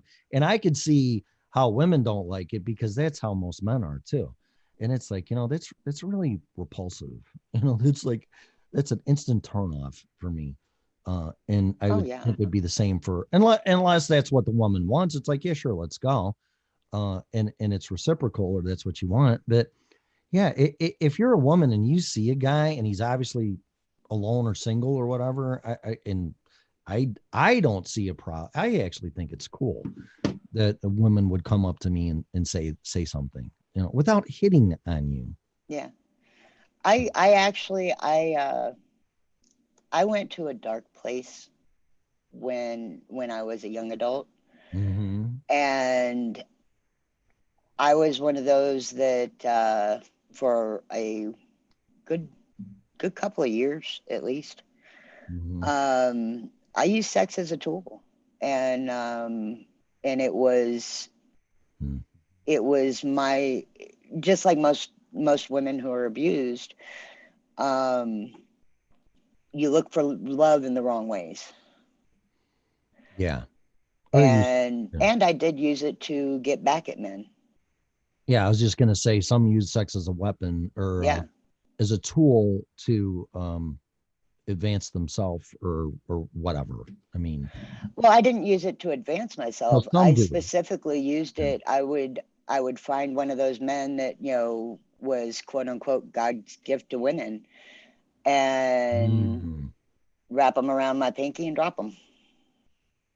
I wasn't implying you, but I'm positive I was used for an income stream.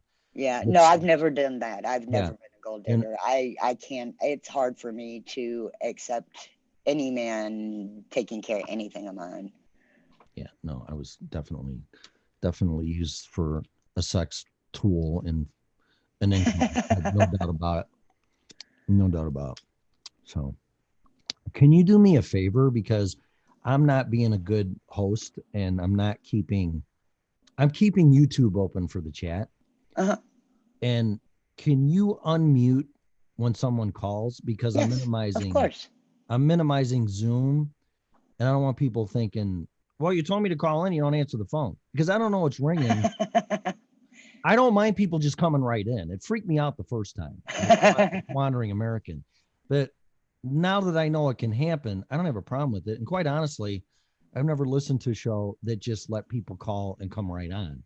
So that'd be a whole different thing for us too. And we can see how it turns out. But I can't tell when someone's in queue or sitting there because it's unmuted. So yeah, just be prepared while we're talking and someone jumps in because it'll be a phone call. And then I'll open up Zoom and I'll see, oh, somebody's but calling. yeah, I got you. Yeah, I appreciate it. So just unmute that because people want to call. I want them to come in. I don't want to screen calls. I don't want, what's your name? What do you want to talk about? And I say, whatever. Let them come in. What are they talking about? Oh, kitty, lost your cat? Oh, fuck. I love cats. Oh, I would be in a really bad place if I lost my buddy cat. Yeah, losing all your animals, man, it sucked. I lost my cats and my dogs. I don't want to get too negative again, but whatever. But yeah, I love animals. I wish I could get a cat. I'm still going to ask if I can because the woman down the way had one, but you're not supposed to have pets here. Oh, I couldn't move a place like that. And well, I don't have a choice right now. So I mean, and that's where I'm at. I mean, I do, but I'm not going to take my income and keep moving on up in the rental property area. It's like, that doesn't make any sense to me. It's going to be pissing money down the hole. Good morning, Bonnie. So, morning, Bonnie. I want a cat. All right. So should we talk about our Wuhan virus list, whatever? Yeah. Okay. And by the way, Bonnie said some really friggin' awesome things about us in chat last night. Like what? That she really enjoys our show, and she recommended that other people come and listen to us, and that we play well off of each other. It was really cool. Well, good. Well, she should call in and share all that crap. Right. I mean, I don't want to sound like I'm unappreciative. I appreciate that. That's great. But I'd also like people to call in and share that. And on the other side, I don't like your show because whatever. It's like, okay, that's fine. I don't know until you tell me, but I'm really not going to change. I'll improve things, but I don't think I'm going to change things. I'm just going to let this thing go and let it evolve until see what happens with it. So, but yeah, I mean, call in, just share and talk. And Bonnie said she will, but she's still half asleep. Yeah, hi. People are always high when they call in. Yeah, I'd love to call. I'd love to call in, but I'm really just sleeping. Okay, I understand that. It takes me a half hour to wake up doing this freaking show, so I get it. Trust me. I just feel so stupid sometimes. Really? So. All okay, right. so our list. Yes. You want to start or you want me to start? Either way. Well, let's like do 3 or 4 things. If people want to write this shit down, that's fine. Or you can, I don't really care what you do. There's a lot of reasons why I'm taking what I'm taking. The worst thing that's going to happen is you're probably going to be healthier. So there's really nothing wrong with that. But I bought some things to basically, all this stuff is to boost my immune system. So with this Wuhan virus going around, coronavirus, whatever you want to call it, there's no antibiotics yet or vaccine yet for it that treats it. But this stuff may or may not help. But I look at it like, well, if I don't take it, nothing's going to happen. And if I do take it, something may happen and I'll be healthier. So what's the negative? Right? Right. Okay. So I'll share my first thing, and you can get this off of Amazon. Vitafusion Vitamin D3 Gummy Bears. Yummy. I take these because they make you hallucinate. No. I take these because of SADS. Because although Colorado is a very sunny state, it's still winter and it's not sunny every day. And it definitely, when vitamin D isn't produced from sunlight hitting your body, even if it is sunny, your body's covered, so you're not going to absorb any of it. And this was recommended by some people, and I'm taking this, and I've actually felt the difference in my attitude by taking this stuff. So that's one of my supplements I'm taking it. Plus, it's not going to hurt to kick up your immune system, because I think it says it right on there. It helps support your immune system to fight whatever you may have to fight in the future. So there you go. That's one. That's one of mine. Okay. Let's see here. Okay, so I'm gonna save the good one for last, because you can't get it at the dollar store either. Okay. So pancake mix, the water only one, not the one for that you need eggs and milk and all that, but pancake mix. Oh, someone's calling. Hey, I bet that's Bonnie. You want to see? Is she awake? She should. Oh, wait, did I mute? Guess what? I can't unmute because you're the host. I just unmuted her. Hello. Good morning. Can you hear me? Yes. Hi, how are you? I take vitamin D too. Also, I mean. B2. I never heard of that one. I've heard of B12.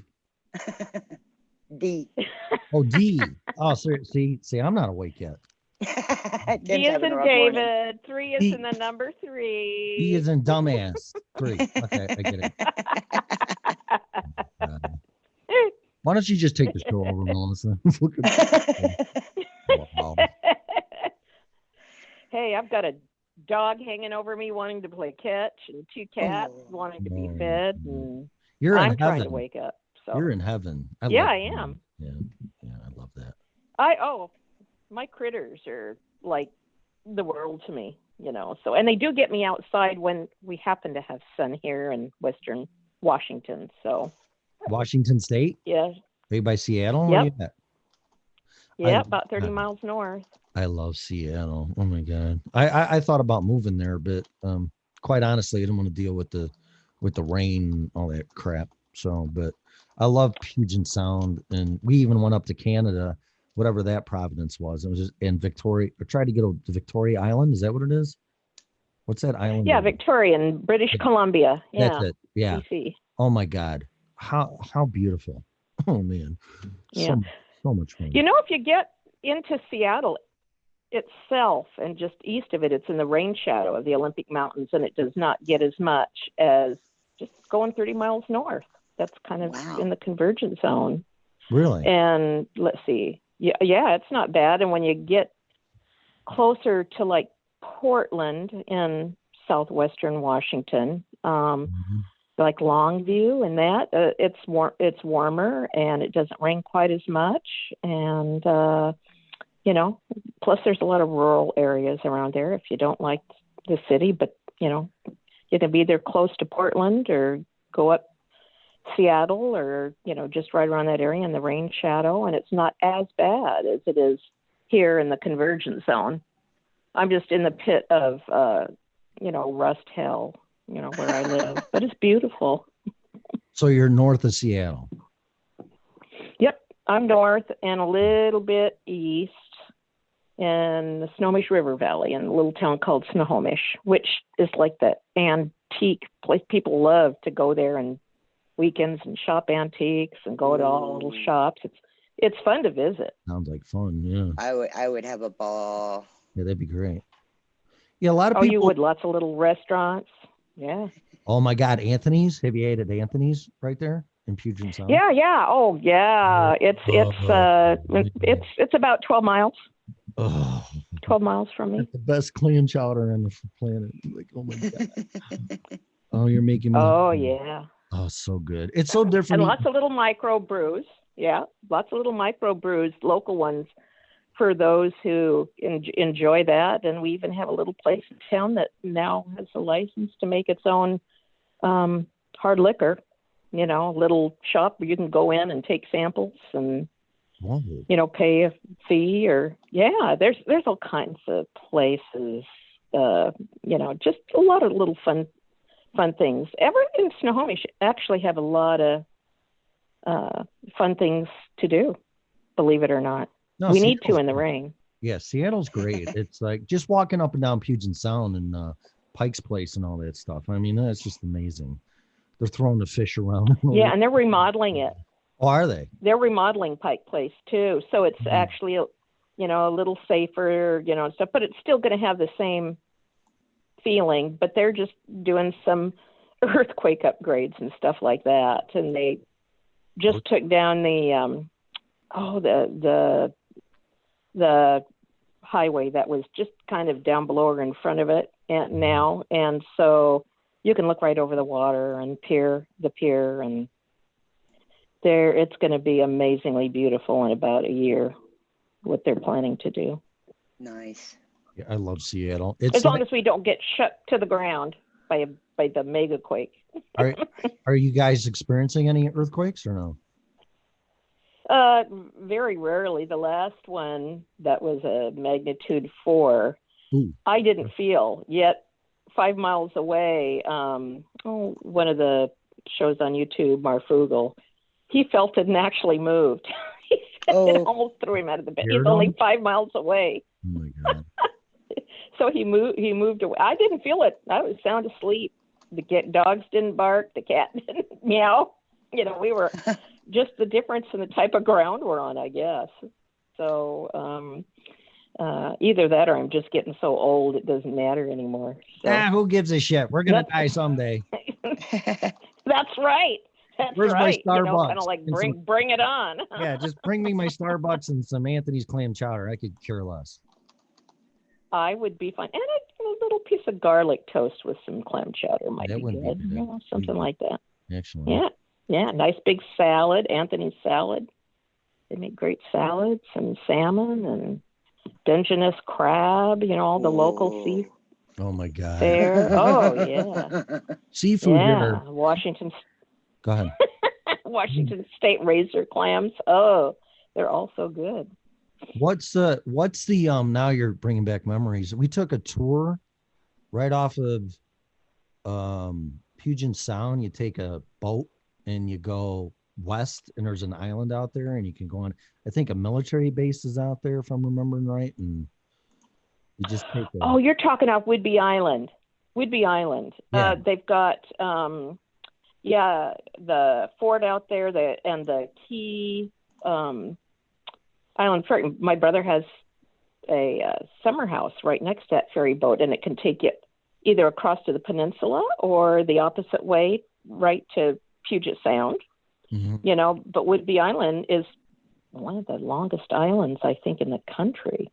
Really? People don't realize it. Oh, yeah, and it has Oak Harbor, the naval base, and it has the old Fort Worden where they had all the cannons for World War II, you know, but you go there in the early evening and there's bunny rabbits running all over the place, you know, off of the lawn, eating the grass and that kind of stuff. But yeah, Whidbey Island, beautiful place, lots to see there. It rains less on all of the islands in Whidbey Island.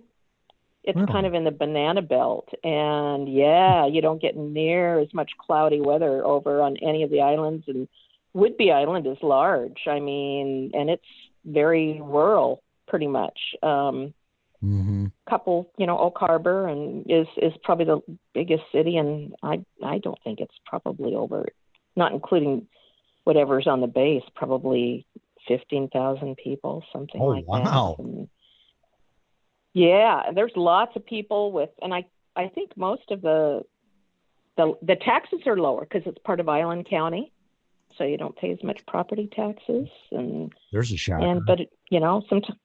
Yeah. Well, Island Great. County is a little rural county, totally different culture than Seattle. As soon as you hit, all along I-5 and the east side of Puget Sound, of course, everything's more expensive, than Bill Gates land. So.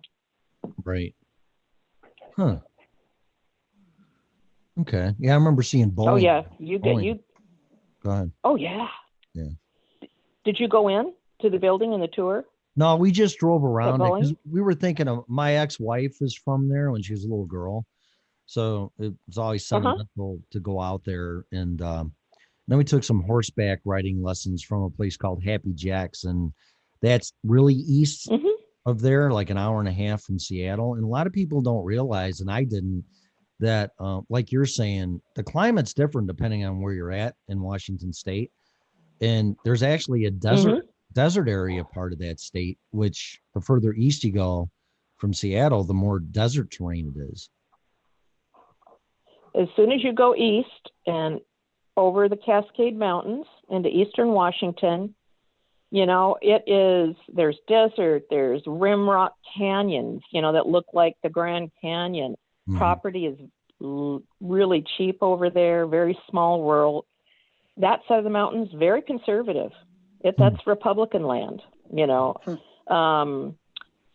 or independent Republican, whatever. But Western Washington, just right along the Puget Sound in that area, where all the View property is, that's liberal land, pretty much, except for my little town, and a few like it are still a little bit more conservative, But it of course is changing. But I go to Eastern Washington just to get sunshine.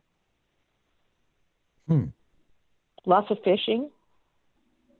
Yeah, it's beautiful out there. We went through Everest too. Does that sound right? Everest? Is that out Everett? there? Everett. That's it. Everett is right across it's 10 miles from me, just across the valley. Okay. Yeah. We went Everett is growing. It is growing, and it has a lot of microbreweries.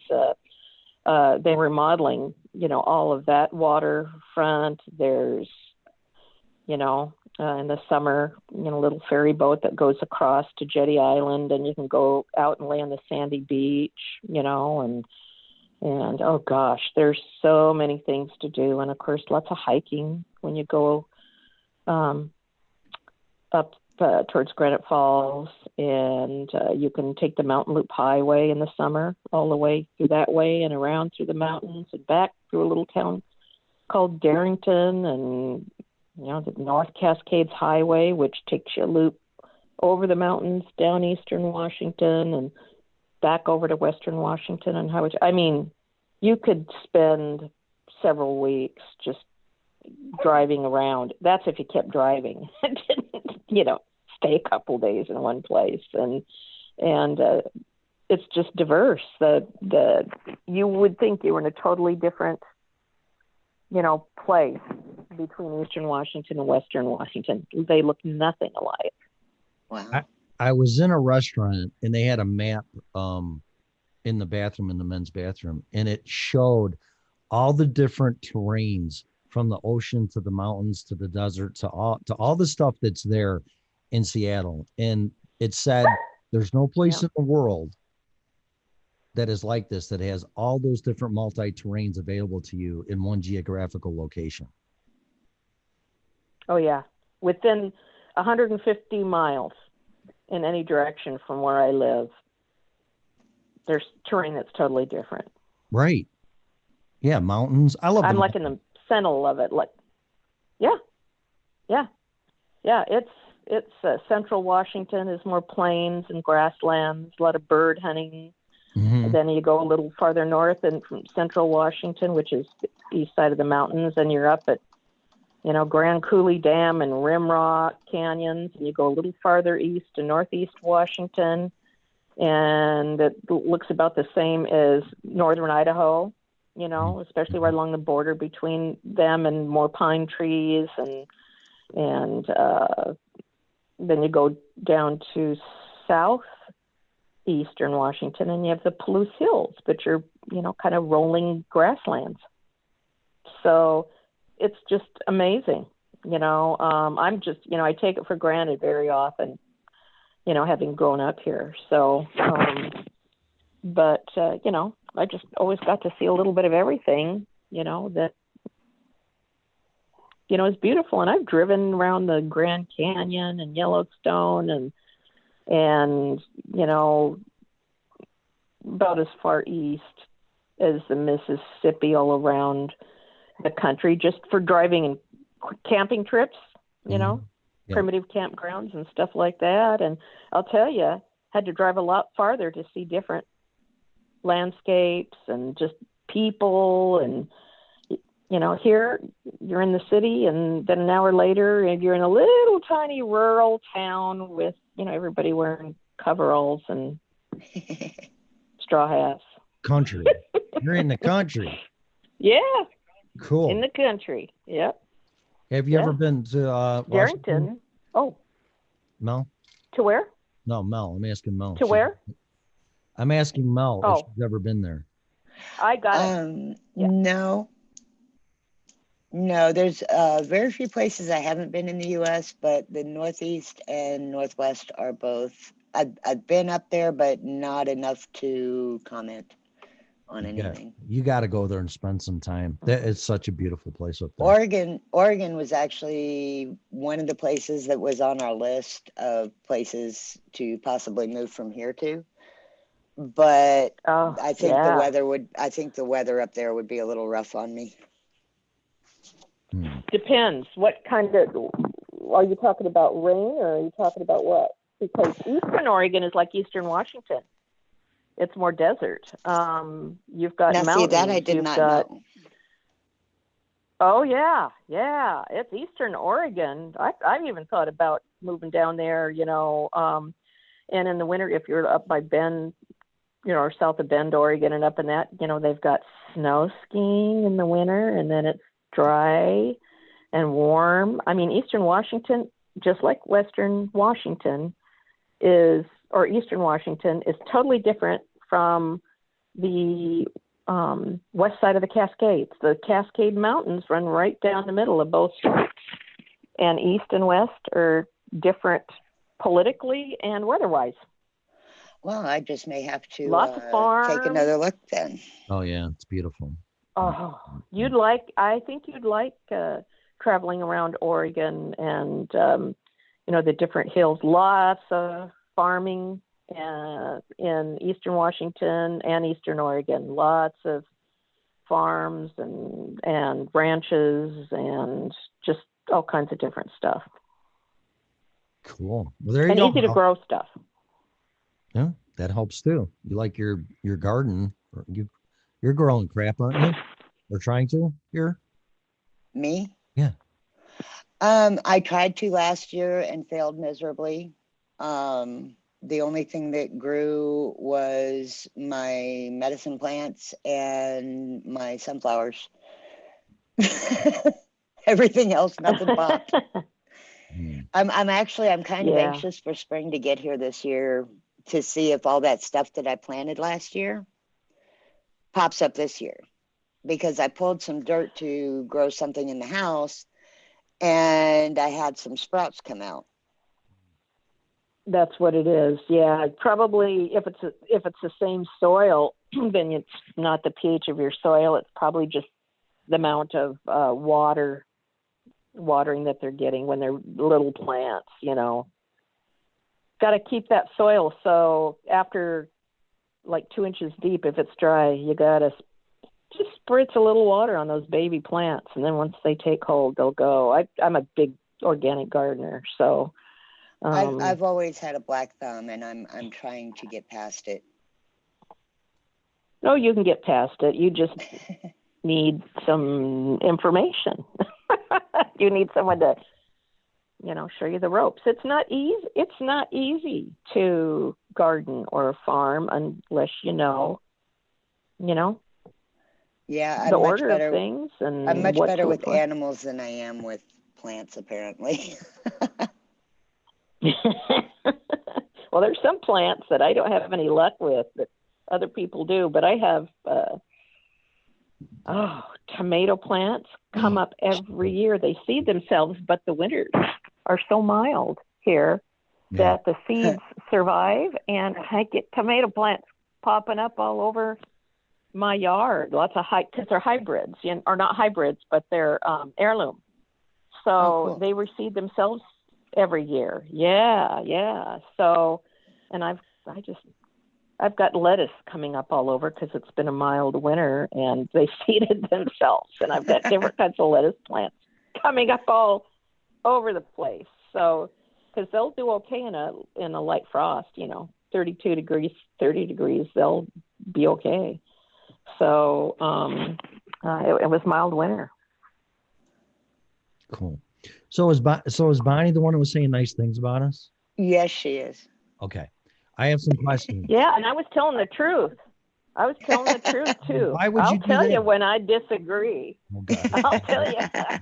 I like that already. I'm old, and I can say anything I want.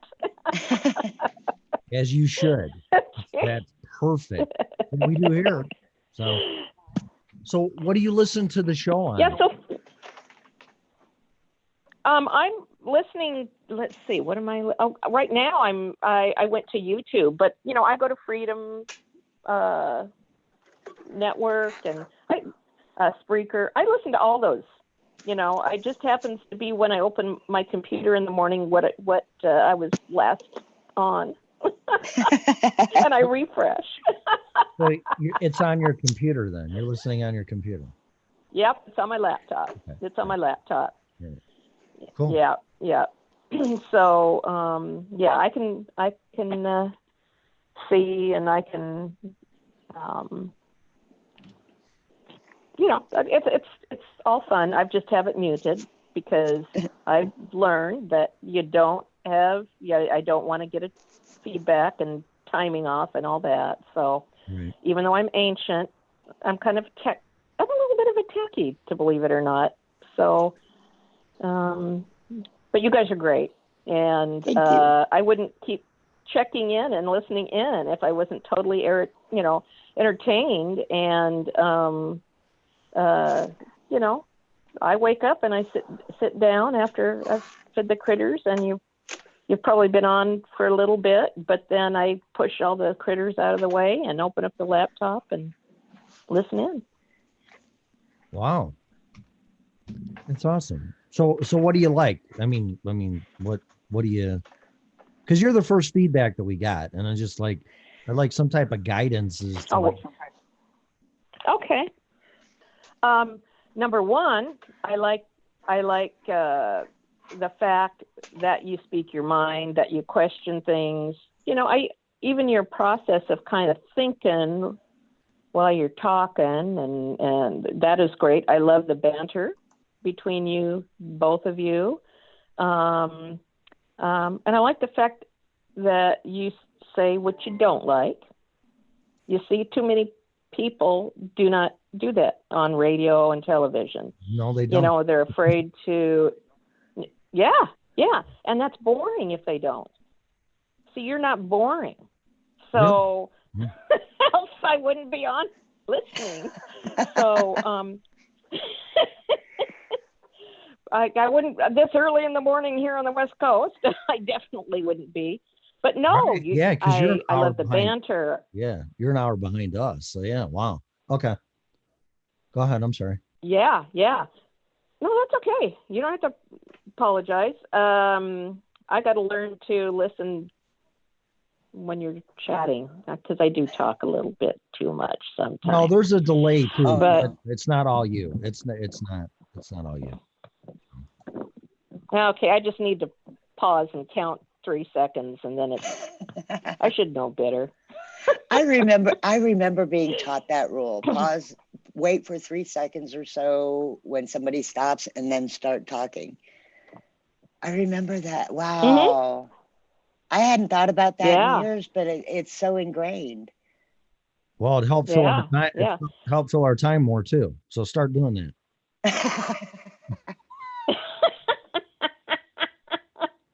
Oh, well, I had all kinds of different jobs and careers. And when I got my multiple sclerosis, which is why I take vitamin D, by the way, I had to totally change my career. And I was working full time and went back to grad school full time while I was working full time. And the only night classes that they had here in Western Washington to go back to school was at Woo Woo U, otherwise known as Antioch University. That's about as liberal as you can get. But the only thing that I could get was a degree in psychology. So I went back and got my master's in psychology. Poor thing is right. And that was one of my majors. I wanted that. I graduate, but the thing is, you can do with it what you want. You don't got to be all woo-woo. You can be much more practical and behaviorist and more science-oriented. They didn't stress that at Woo U, but they let you kind of do what you want, which is also kind of a woo-woo trait. Well, just do what, go in the direction you want to go, kind of like things. So, so I was more behaviorist oriented and that kind of thing. But when you get MS and you can't do as much physically, you find something that you can do, while you still can. So I went back and because I always worked, you always do, but it was always in helping people. It was always in some profession, even before that, where, I was doing public service of some kind. So that's just always kind of been my niche, that's how I was raised. So I want to ask you a question. Yep. Bonnie. Okay. So are you Democratic, liberal? Because Seattle's full of them. Are you leaning towards that side? No. No? You're not? Okay. No. All right. I'm more independent, conservative. And my little town that I grew up in, was very much so. They called us farmers, when we were in high school.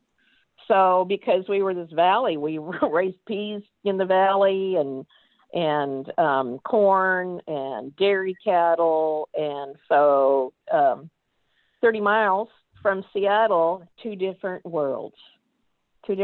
Now its population is growing and, all the developers and stuff, people are moving out of Seattle from the prices and moving up this way. Yeah. And, it's changing. I mean, there's part of me that's kind of like, oh, I got to get out of here. I got to get out of here. Yeah, but, I understand.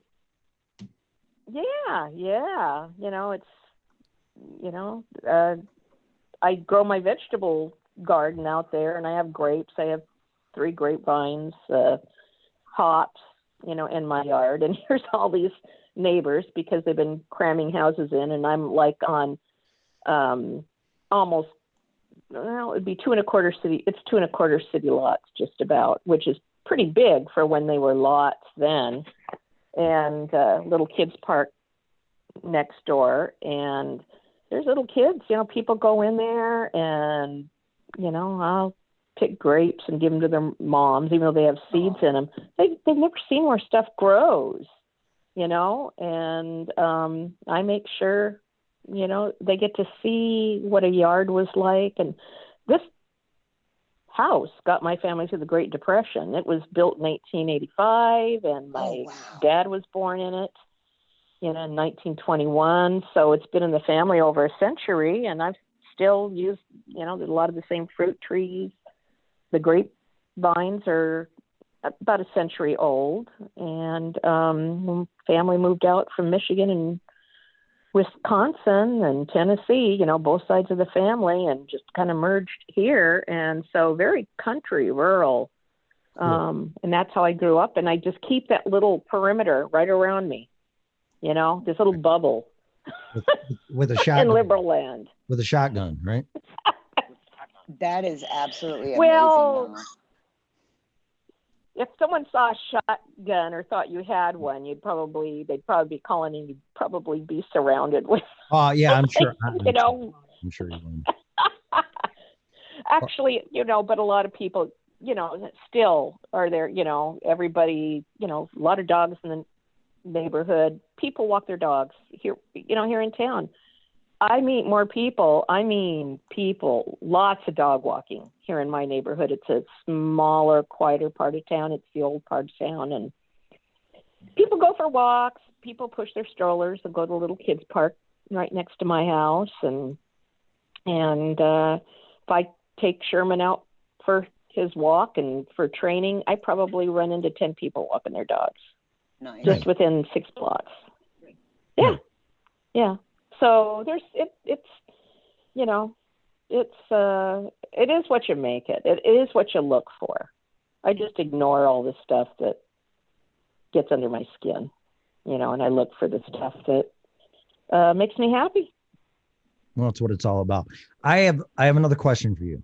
I have a few questions for you. Yep. Since you're a fan of the show Mm-hmm. and you like it and whatever, Mm-hmm. hang on to your hat on this one though, because we were talking about this the other day.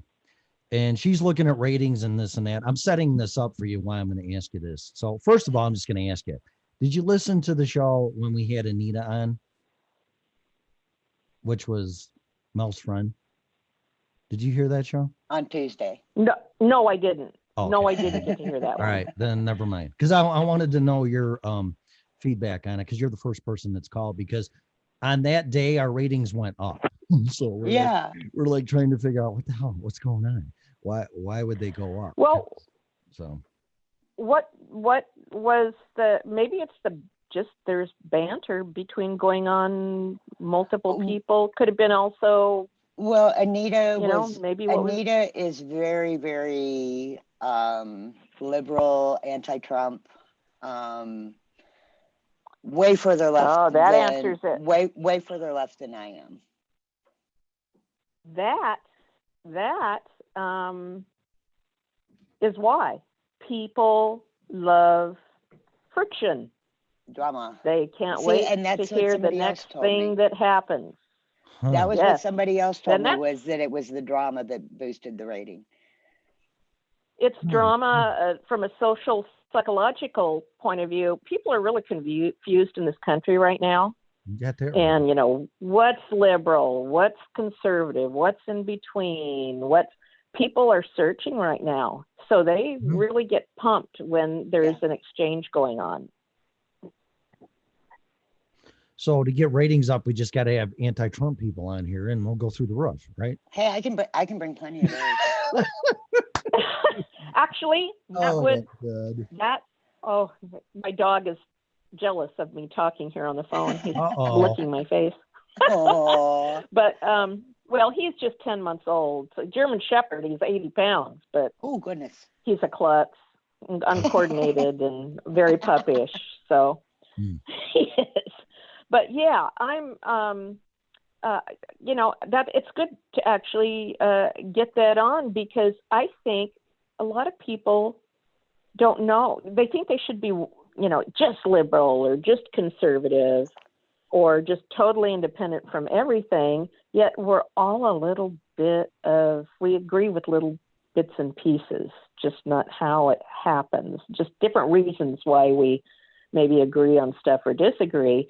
And people are searching, they want to learn more about themselves, and listening to people, especially when you got a good attitude and, a little bit of sarcasm in there, that pumps people up. Yeah. Well, that's pretty much what we try to do here. If people haven't figured that out. They just need a chance. And I'm going to keep reminding people, it would be worth it. I know if they would, listen in once, I think they'd be hooked. Well, Well, I was. that We are- depends. I've chased people out here because of my profanity. So they're like, it's like, hey, you know Oh, what? you. Whatever. I'd make a longshoreman blush sometimes. I just love won't you. curse the name of the Lord. But yes. Oh, yeah, I can. Nothing bothers me. I used to have a lot of clients, when they would, because I worked with extremely mentally ill clients, really bad, and you wouldn't believe sometimes what would come out of their mouth. Oh, yeah. Besides spit, it would also be words that you're going, what did you just say? So are they getting mad? Oh, I'd like to cut off your head, but, that wouldn't be a nice thing to do because they're delusional, This isn't behavior. This is like they're just saying whatever voices are telling them. And so I worked as a reserve police officer many years ago. I've heard and seen everything. I worked as a 911 operator.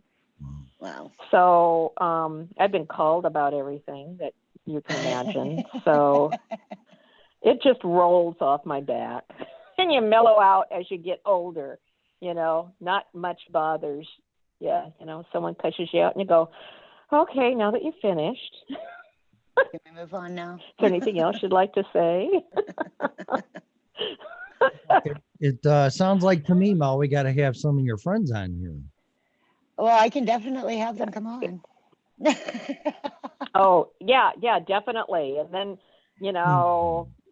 just boost, kind of boost it up, somehow kind of advertise a little preview, next week you aren't going to believe who we're going to have on. And it's going to be, you want to hear some fighting and maybe a few fun words.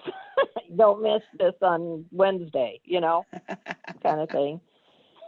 Well, I don't think anything's going to top the debate because that really, wow. Oh my God. Yeah, well, it's going to get even more interesting. You're going to have a lot of material as the election gets closer. Oh, it's going to get nasty. Absolutely. I can't Yeah, wait. but that could be, yeah, fun. Very Lots of fun. entertaining. That'll and fun. Yeah, absolutely. I don't care what you believe in. It's going to be just like, oh my God, really? So especially if Sanders and Trump gets on the same stage. Oh my God. Oh, I mean, man. that is just going to be That's going to be outrageous. Oh my gosh. People are going to be going, oh my God, is this what my country is coming? Is that why it isn't working? These, Yeah, it's going to be going on? It's going to be the greatest TV reality show, except it's going to be real. Right. And it's going to be like, wow, I cannot believe a real reality. Real, yeah, right? A real reality. Yeah, not edited, not a scripted one. No, exactly.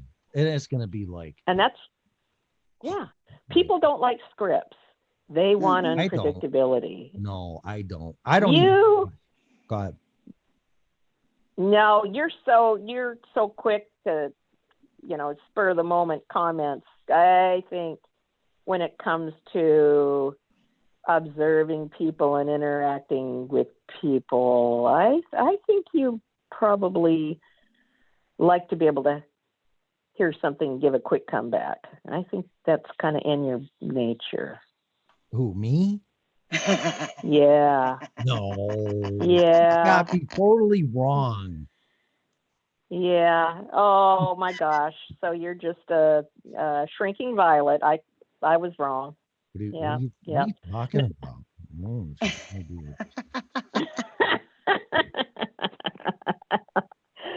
but yeah, I really enjoyed it, and that's why I'm here again. I listened a few times and just never, commented. Just to kind of get a feel of, what the banter's like, and you guys make it real comfortable. It's very inviting for someone to call in, and I think once people figure that out, very cool. You're gonna take off. Yep. Well, do you like the polar opposites with Mel and I? I mean, she's because I didn't want a co-host that agreed with me. I actually, but I didn't want one that disagreed with me either. And I think it's a good balance because you could say something and then with Mel's comments and her laugh like, yeah, right, kind of thing.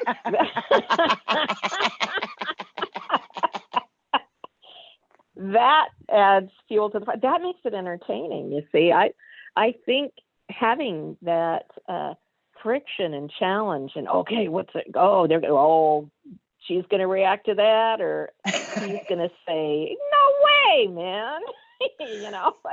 Oh yeah.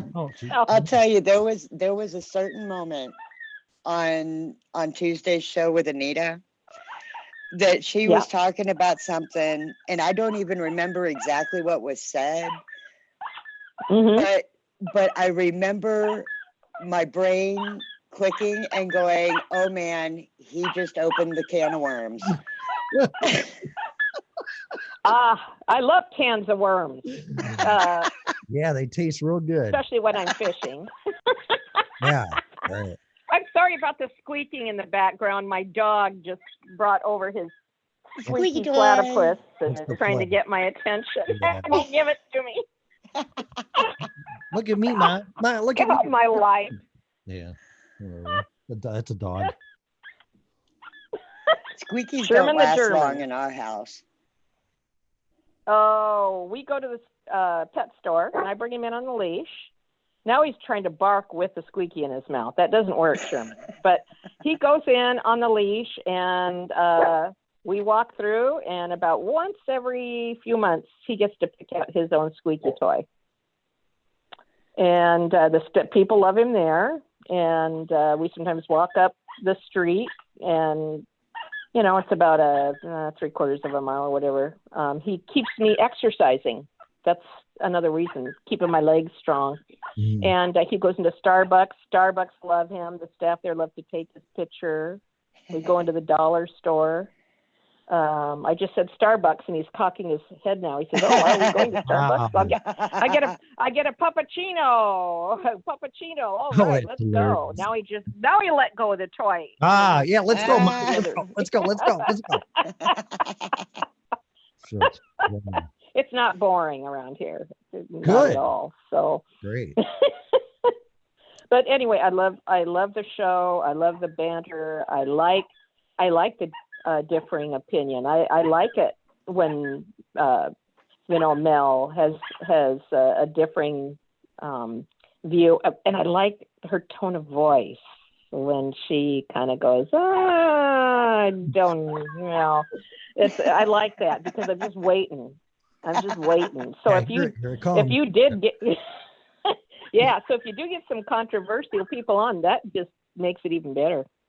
They can gang up on you, which would make it really fun. I'm used to that. I don't care. If that's entertaining, that's fine with me. I don't really care. And by the way, I totally welcome conservative guests coming on too, because I just like Tim. I like to have those discussions.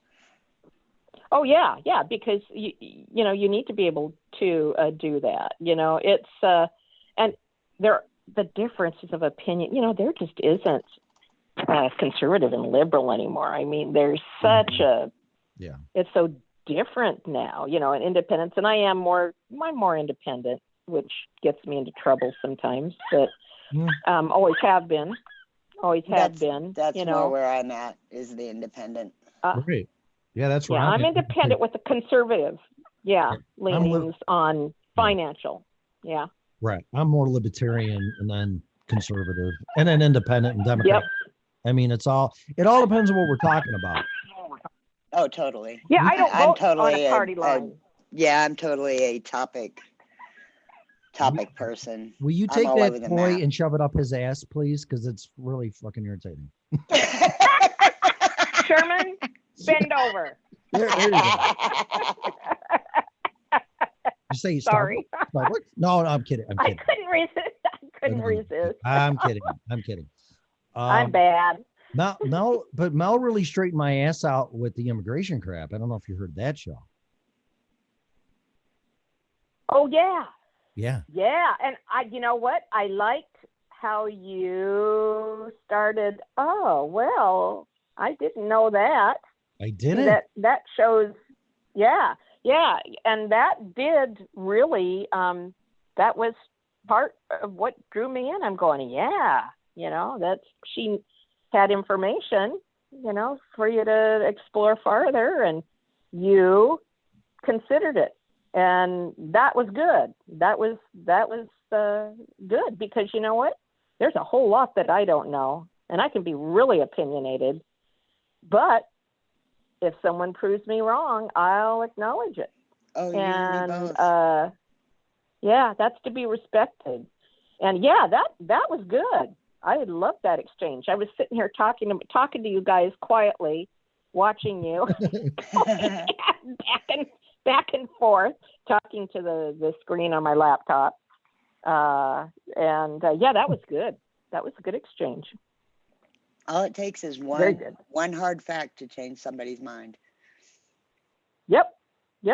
And that's what we need more of in this world, because right now you never know what you're getting, on television or anything else. Everything is agenda driven, and you're kind of like agenda free TV, except agenda free, it's just the truth from the gut, and views and opinions, and you're teaching people how to agree to disagree, and people need examples, and it's fun.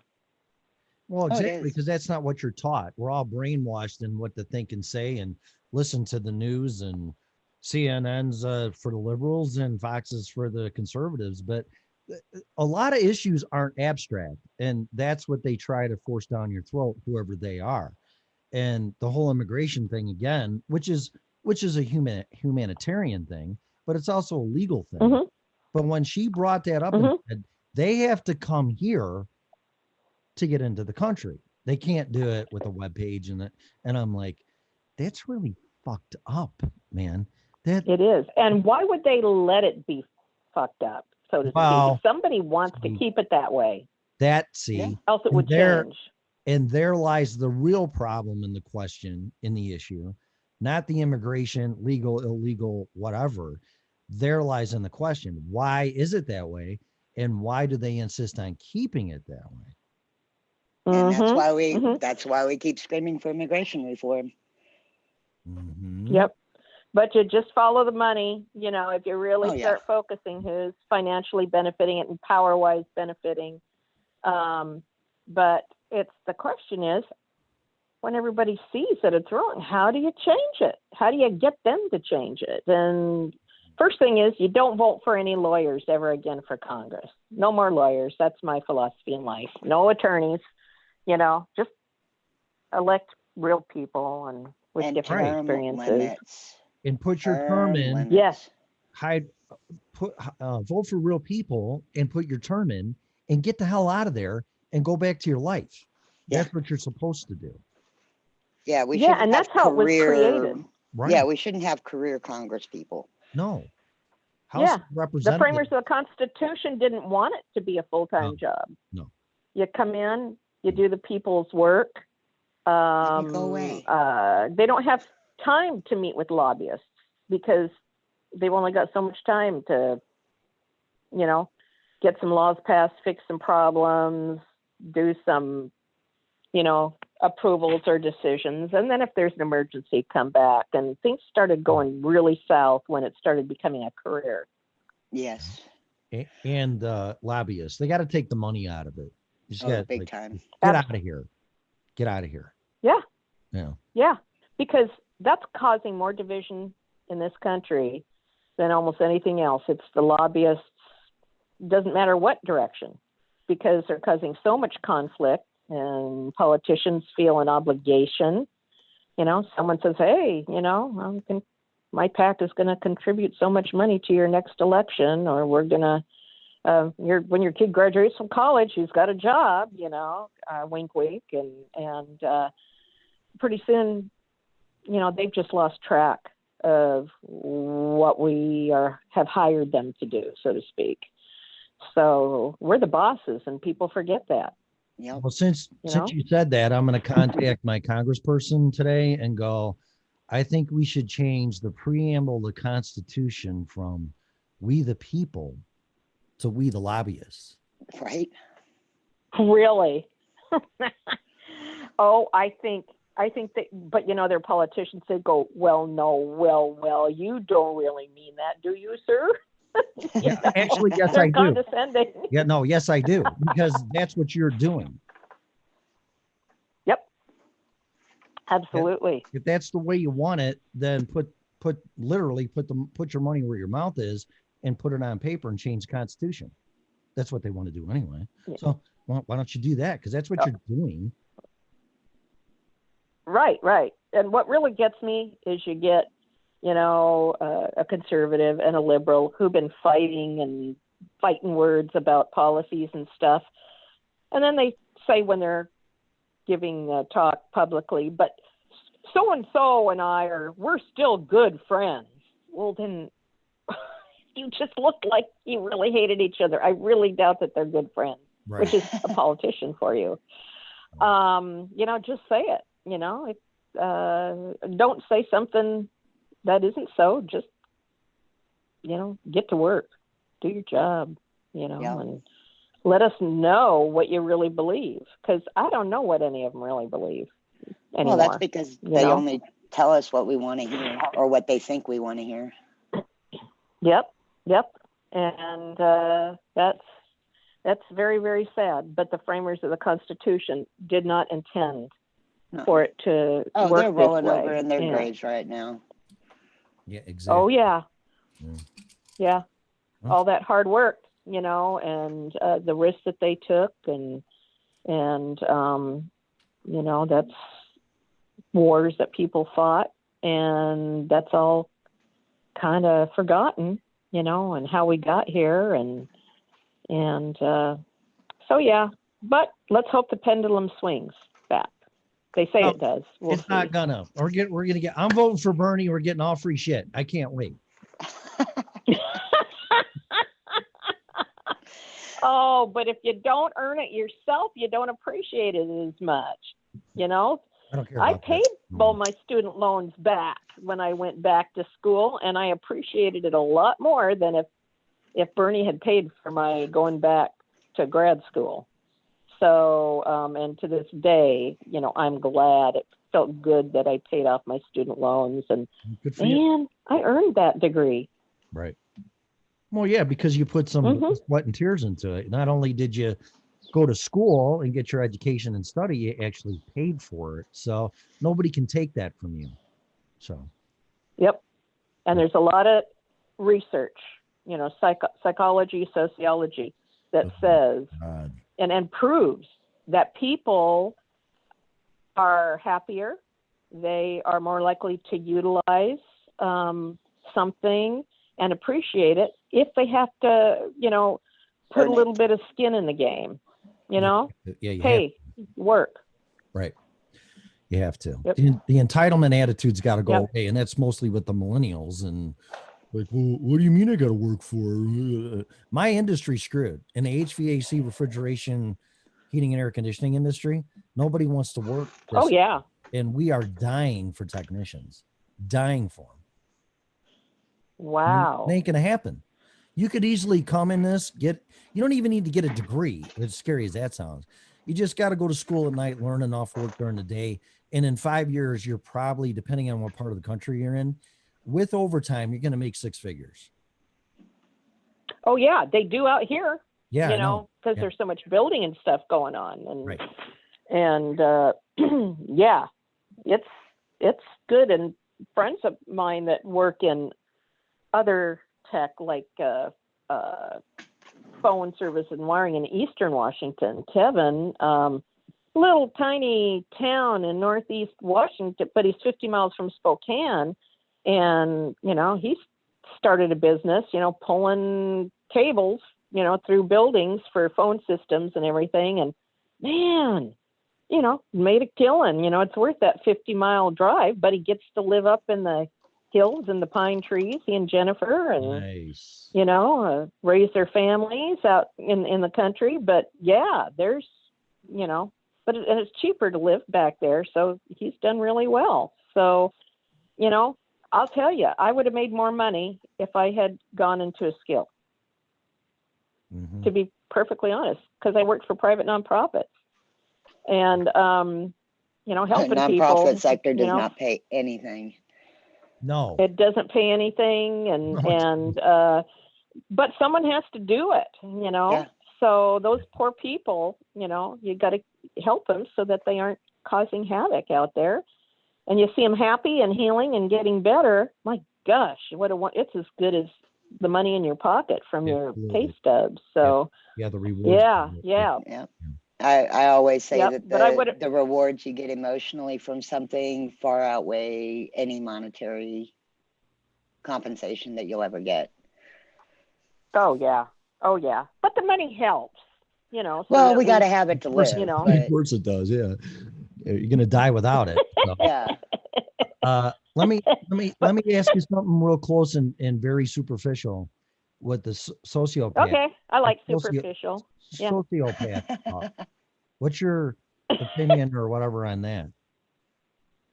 On men? No. I love them. No. On men? Oh. Sociopath. No, forget. I was going to say I like men. This ain't gonna turn into a chick conversation if it is. I'm out of here. So No, it wasn't that. I always worked with men. I always enjoyed it because they called it as they saw it. If they didn't like how you were doing something, they told you. I never had to guess what worked. So. Oh my God, he's so cute. I'll talk to you about men. Are you girls ready? Okay. Go, bro. No, it's okay. No, not my department. What was your question? I'm sorry. Sociopaths. Oh, yeah. We got a lot of them in DC. Well, yeah, no, I know that. But I'm saying from your professional perspective and what's your opinion of them? What's your observation? Because it's such They are the best judges of other people's human nature. They can see an opportunity before anyone else. It really is. It's a type of intelligence. The scary part is that they have no empathy. No, that's true. If they step on someone else, but they generally most sociopaths, they're all part of a kind of a personality group. They have a lot of narcissistic characteristics. But I think some of it is ingrained genetic. A lot of it is due to lack of structure and nurturing and when they're young about values, what's right and wrong. And if parents would just get their kids to help other people, start when they're young, to share and that kind of thing, it would help. But the worst sociopaths, most of them that I worked with, that also had like a mental health disorder, so that's what got them really into trouble and into the police all the time. They went through usually a lot of abuse when they were young, or just parents uncaring. They didn't experience Love. nurturing or compassion. Love. Yeah, right. Yeah, I get that. And they don't care. Go ahead, Mike. I got a question on that. So what about the ones that, because my grandmother's having a hard time dealing with this, and my mother is off the charts. Okay. And she constantly, she has that attitude of when it comes to your kids and how they turn out, it all comes back on the parenting. But, no, not but my mother she did not have a bad life. Some people are hardwired, You can look back through generations and say, she's just like my Auntie Sylvia, yet they've never met. There's a big genetic component to it. People can have a lot of that restructured if seen early. It's limits and boundaries. But my sister's totally different from me. I love her a lot, but we're like totally opposite personalities, and we disagree like fire and water. But we had the same parents, our whole lives. That's pretty much what I've told her, is that my grandfather was he was definitely a narcissist, for if nothing else. Amazing man, but I he's gone now, and I still love and miss him dearly, but but at the same time I do recognize that he was definitely a narcissist. That's hardwired. That's part of the cluster C personalities. You have narcissists, and you have borderlines, sociopathic. They do tend to see that the world evolves around them. And that's the basis for their evaluation of reality about them, and also how they meet their own needs. So someone or something might be an opportunity for them to meet their needs. And I really honestly believe a lot of the ability to empathize, compassion is hardwired, just like some people are great artists, some people are great mathematicians, other people, have trouble, adding, 2-3 digit numbers together. If it's more than, a 5 and a 7, that you're adding together, then it's too much. And there's a person, it's not one thing. It's hardwiring. It's how we're raised. It's life's experience. I mean, were you raised in the Great Depression? You're going to be totally different than someone that was raised, during a great financial period of time. Even though you're the same person in the same family, other external factors affect your view on the world and how you relate to people. Now, Sherman, quit biting the kitty.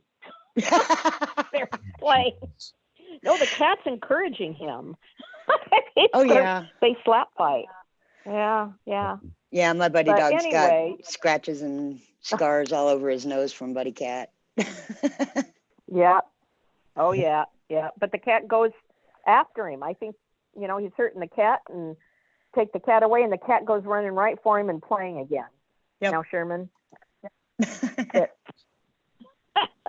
I'll share this from yesterday from my session. I asked why are sociopaths the way they are they're made, or does something change them to that type of thinking? And he said pretty much the same thing you did, Bonnie, that they're hardwired. There's something wrong with them in their brain that they behave like that. Yeah. Well, I was also a traumatic brain injury mental health specialist. Not very many people did that. Oh, wow. So I had a lot of clients who had traumatic brain injuries, and their families would say, you know what? They look the same. They sound the same voice, but it's not the same person that I knew. Impulse control, meeting based. You just don't know what's going to happen because their hardwiring was changed with that, brain injury, whether it be closed brain or a more serious open, injury. You get changes, plus they have to adapt with the loss of some skills, I mean, people, black and white. I mean, they were the sweetest, gentlest person in the world, and then they're a rageaholic. If anything gets on their nerves, and even post-concussive syndrome that can last 6 months to a year from a concussion, but a pretty severe one. A person can be 6 months to a year, just very, very difficult. More emotional, difficulty concentrating, not be able to work. Yet there's not a mark on their skin, And I'm glad I did the work because I really developed, I was out there really working with the people directly, both in their homes, and they would come into my office, unlike someone that went for a PhD and did everything from books and just saw people occasionally in a hospital. You know, I worked with people every day, you know, in all situations. And I'm glad I did. There really are a lot of factors. And so, yeah, it's kind of scary in a way. I just keep bringing it up because it happened to me, and I ran into one, and my life was pretty much destroyed by one, because they're obsessive of power. Their goal is power over people and situations, which are one and the same. And I find it fascinating in the way that they're able to cunningly do that by their strategies and their actions and how they obtain that power. It's just it's fascinating. I mean, it is. It's almost like an addiction, you know. Any way to get that, you know, a severe alcoholic, even if they got to drink Listerine, you know, or something like that. Yep. They'll figure out all kinds of ways. Even in a rehab center, they'll find some way to get it snuck in, even if they have to bribe somebody to bring it in, you know. But so a true sociopath is that way, kind of that is how they solve life's problems, by taking power over people, meeting their needs, whatever that may be. You know, it could be financial or even relieving stress, you know, by getting angry and, you know, just all kinds of things, cheating somebody. You know, they're just focused on meeting their own needs, relieving whatever the problem is or the stress. And people just happen to be a means to an end if they get in the way. Exactly. And are an opportune target. Yeah, they're on a mission. And no doubt about it. My therapist said to me, he goes, this is mind bending, isn't it? And I said, I can't believe you just said that, because that's the only way and the best way to describe to people when you're trying to figure it out, evaluate it, identify it, whatever, when you're around a sociopath. It literally bends your mind. It does. It does. And it's because what seems real to them is not the way you see and operate the world. How can you understand why somebody does something when they don't even see people in the world and everything around them and how to meet their own needs in a totally different way? Right. You know? Right. Yeah, absolutely. Yeah. And they can be very ingratiating. Everyone else can think they're the most wonderful person in the world, Joe's a nice person, the most wonderful person in the community, and yet they can be a sociopath and devastate someone else, you know. So, and people won't believe it. Oh, no. No. Joe, really? No. Yeah. And that makes it even harder, you know, I'm for people that. Still dealing with that, actually. So. Well, you will your whole life, you know. That's what I was about to say. It just gets easier. You will your whole life, because I've gone through similar experience when I was in my 20s. Someone that I trusted, you know, dumbass, and it turned out I shouldn't, you know. Yeah, right. Yep. And you know, I always will, but now I see it in a different way, and I can start applying it and seeing similar situations or people out in society, and I know, I just got that gut feeling. I'm staying away from you. There you know. Perfect. Yeah, perfect. That's exactly it. Trust your gut. Yes. Yeah. So you know, actually, you earned and developed a skill that you never had before. So you get something out of it. You wish you hadn't gone through the experience, but you're going to sense something that other people can't. And so you do have an advantage now. And I realize I've got an advantage in those situations now. And that's one thing that comforts me. It's still like you still never forget, but no, you let it go. You let Mhm. it go, and not let it rule your life. And instead, whatever you learned from it, you can apply that in the future and somehow feel a little bit stronger, a little bit more brighter, and a little bit more protected in the world because you learned something. But man, it's hard. It took many years for me to get to the point to where I don't have an emotional reaction about it. I just go, yeah, that was stupid. I'm glad I don't have to go through that again. And you just don't think about it. Instead I focus on my dog and my cats. And you don't relive it like Groundhog Day. I mean, like Mel, that's her mom. Yeah. So it's going to be really hard for Mel to tell her mother, which she has in the past, according to her, to get lost. But yeah, we haven't spoken in almost 2 years now. This time, the last time was about seven. Last time was about 7 years. And during that whole 7 years, I was pining for her, and it was like I would even tell myself, "Why am I pining for this? Why do I want this so bad?" Because she's my mother. Because it's your mother. Because you want acknowledgement that you were hurt, right? And you want her to be a mom. And there's a quality that you've seen in other people's moms that it's why don't you show that to me? Exactly. That makes you mad. And I recognize that makes now. You mad. Yeah, I recognize it now. And that's why this time of separating and cutting contact, it doesn't bother me near as much. It still bothers me. Well, because you're accepting it. You're It never should, going to get what you're looking for from your own mother. This is sociopath world. It's like there's no empathy. It's like if you want compassion and caring and understanding and love from your mother, there's something wrong with you. That's how they think. They think all that emotional crap is weakness, right, Bonnie? No, it isn't. No, I know it's it not isn't. weakness. I know it isn't, but that's what a sociopath. That's the sociopath's world. Oh, you're weak.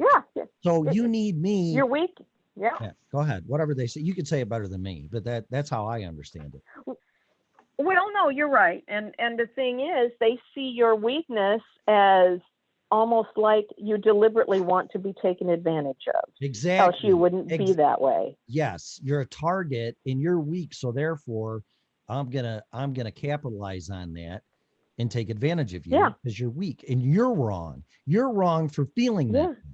You're the one that's fucked up. And if you're, and if you're willing to stand there and be that way, well, then it's your fault. Exactly. The sociopath doesn't feel any guilt. Right. It's all your fault. Yeah, and that. It's always been my fault whenever we've had falling outs. Always. Yeah, even though deep down it isn't. Oh, that. Yeah. That would be my phone. Phone. They're probably saying, "Get off the radio! Get off." It's your mom. Why are you talking like that about me? Oh no, your mom is listening. And I honestly, I kind of wonder some days if she just out of her own whatever ego, if she listens. I think she probably does because she'd want to know if there's something else she can understand about the situation that would give her an advantage. Mm-hmm. And I think if she does listen to it, she's going to know there isn't. Well, yeah, and it's and she's going to hear the fact that it didn't feel fair, and you never got acknowledged like every child wants to be acknowledged and treated.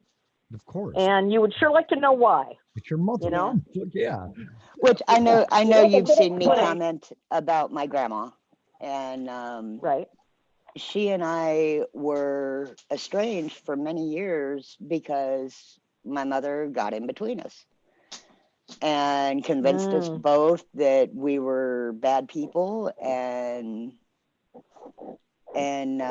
since this most recent separation, my grandma and I have actually really opened up to each other about everything that we've been told over the years. And it was quite fascinating. Good. It was really fascinating. Yeah. Well, you know, it's good to get enlightenment. You may not always get the answer you wanted or that you thought it would be. You sometimes find out more details, but it's like Pandora's box. You know, you Well, open it, and yeah. Lord Almighty. Yeah, it definitely did feel like Pandora's box for a while. However, we both got a whole lot of validation out of it. Good. That's good. And Yes, it that's was what a life's very about. healing process. Right. Now that's relationship. That's how relationships are supposed to be. Even though things Yeah. get screwed up, if there's someone in your life that you're still going to have to deal with, there comes a point, you know, that you both might be able to, you know, just really get an understanding. You find both of you totally misunderstood each other's perceptions Oh, and how they totally. felt, and Totally. yeah, And now we're on motivation. such a different plane now. It's so awesome. And it That's kills me great. that I can't go down there right now and, you know, go visit her. So she's down Yeah, in but Phoenix. you know, oh, that's a long way. Yeah, yeah. Well, she's probably at the age where she doesn't do Skype, or else you could Skype and chat to each other. No, we But actually, I try to remember to email her very, very regularly. oh, good, good. We now are trying to get a hold of each other every Saturday. And as soon as I get my RV, that's Oh. probably going to be the first trip I make, is down to see her and then out to see my daughter. That makes me so happy. I can just feel it. You know, I can feel the happy, and you know, I'm happy for you. You know, that's Yeah, good. well, it's something You've I earned didn't it. have all my life until, you know, here I am almost 50. And I finally have that in my life. But Better late than- better now. Yep. You appreciate it now that you're almost 50 more than you would have if you've been 25. That's I'm true. Oh, serious. yeah, most definitely. Most definitely. Yeah. All right, But, ladies. Go ahead. We'll finish up here because that's another well, you 3-hour probably need show. to go to work. No, my You need back's to go out. to work. No, my back's out, so I could do this all freaking day if I wanted to. But Oh, your poor back. I'm sorry. you know, that's okay. I mean, it happens. So something I got to live with the rest of my life. It goes out maybe once a year, but I got to be careful. But that's Yeah. another 3-hour Yeah, show, which is crazy, Melissa. See what happens when And you don't we have to talk work? we talk about the Freudian reasons why your back goes out. I'd rather talk about it from Carl Jung's perspective, but that's okay. Yeah, Jung is definitely more interesting. Oh, yes, yeah. definitely. Yeah. His archetypes or whatever. But anyway, well, I better go because I'll talk your ears off and people got things to do. But Oh, it's been yeah, awesome, though. your I'm show so is glad great. you called in. I'm glad I did too. I just really appreciate it, and you know, everything that I say, I'm sincere. If I didn't like something, I'd say, well, that's one part I didn't care for, but I didn't have one of those moments. So Wow. so far you're doing great. All right, she's going to be our PR person, Melissa. I'll tell More you than what, happy and to. I have to say this. I don't know if you like the recognition or not, but I'm going to say it anyway. Bonnie is one of our very regular financial supporters. Really? Wow. Yes. Oh, you don't have to.